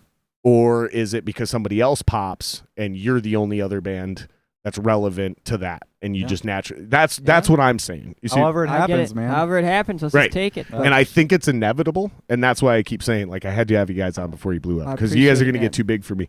No, we won't. But thank you. I just want to give a big shout out to my mom That and was dad. the least genuine. What? It's What? like What? What'd I say? I don't even know what I said. What'd I say? I don't even remember what I said. it Actually. wasn't what you said, it was how you had said it, and him and I both heard the same exact thing. It was just so like Oh, well, I'm really sorry. Thank you. yeah. No, I didn't mean it No, like we'll that. never I'm get too big sorry. for you. But anyways, let me just give it to you, Jimmy. I'm sorry, man. My bad. That was a really dick thing to say. My bad. I love you, man. I love you don't too. don't ever I'm sorry. apologize to me, I'm dude. really sorry. You did me a huge honor, boys, coming on the podcast. Thank you. I appreciate being a part of your journey. I'm looking forward to your new album that's coming out soon. Appreciate it. We played that track earlier. I hope other people are looking forward to it. And go check these guys out because you guys are doing something really special. And just keep up the good work, man. Thank you. I You guys are appreciate working your fucking asses off, and it Appreciate shows. it. Definitely Well, got more thank you. work to do. For but sure. yeah. Absolutely. Always. Yeah. Always. And next, hopefully, I can have you guys on, and maybe we'll break down some other shit like Yeah. Love to. you know, we'll get into weird little tips about like how often you rehearse, you know, how like hopefully I can assume you both play your guitar every day. Oh, yeah. Yep. Like I said, I can assume that, you know, there's things that stand out. There's Yeah. obvious deductions. Yeah, anytime you want us, He man. knows where I'm For going sure. with this. Yep, But absolutely. anyways, we're going to play this song. We're going to get out of here. Please, you guys hit like, subscribe. We got to get to 1,000. Really appreciate all the love. If you're feeling extra frisky, go to patreon.com/JaredSingerLive, and you can join for as little as $3 a month, and you will start getting extra content. We are working on it. I promise it's going to get real. And this last song is called Heartless. All right. Let's do it. Thanks for playing us out, guys. Thank you, guys. Thank you, guys. Appreciate it.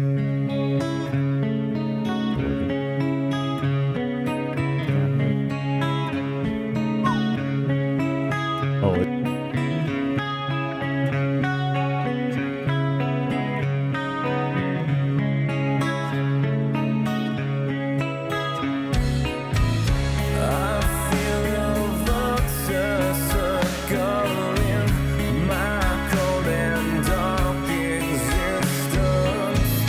From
All right, thank you guys.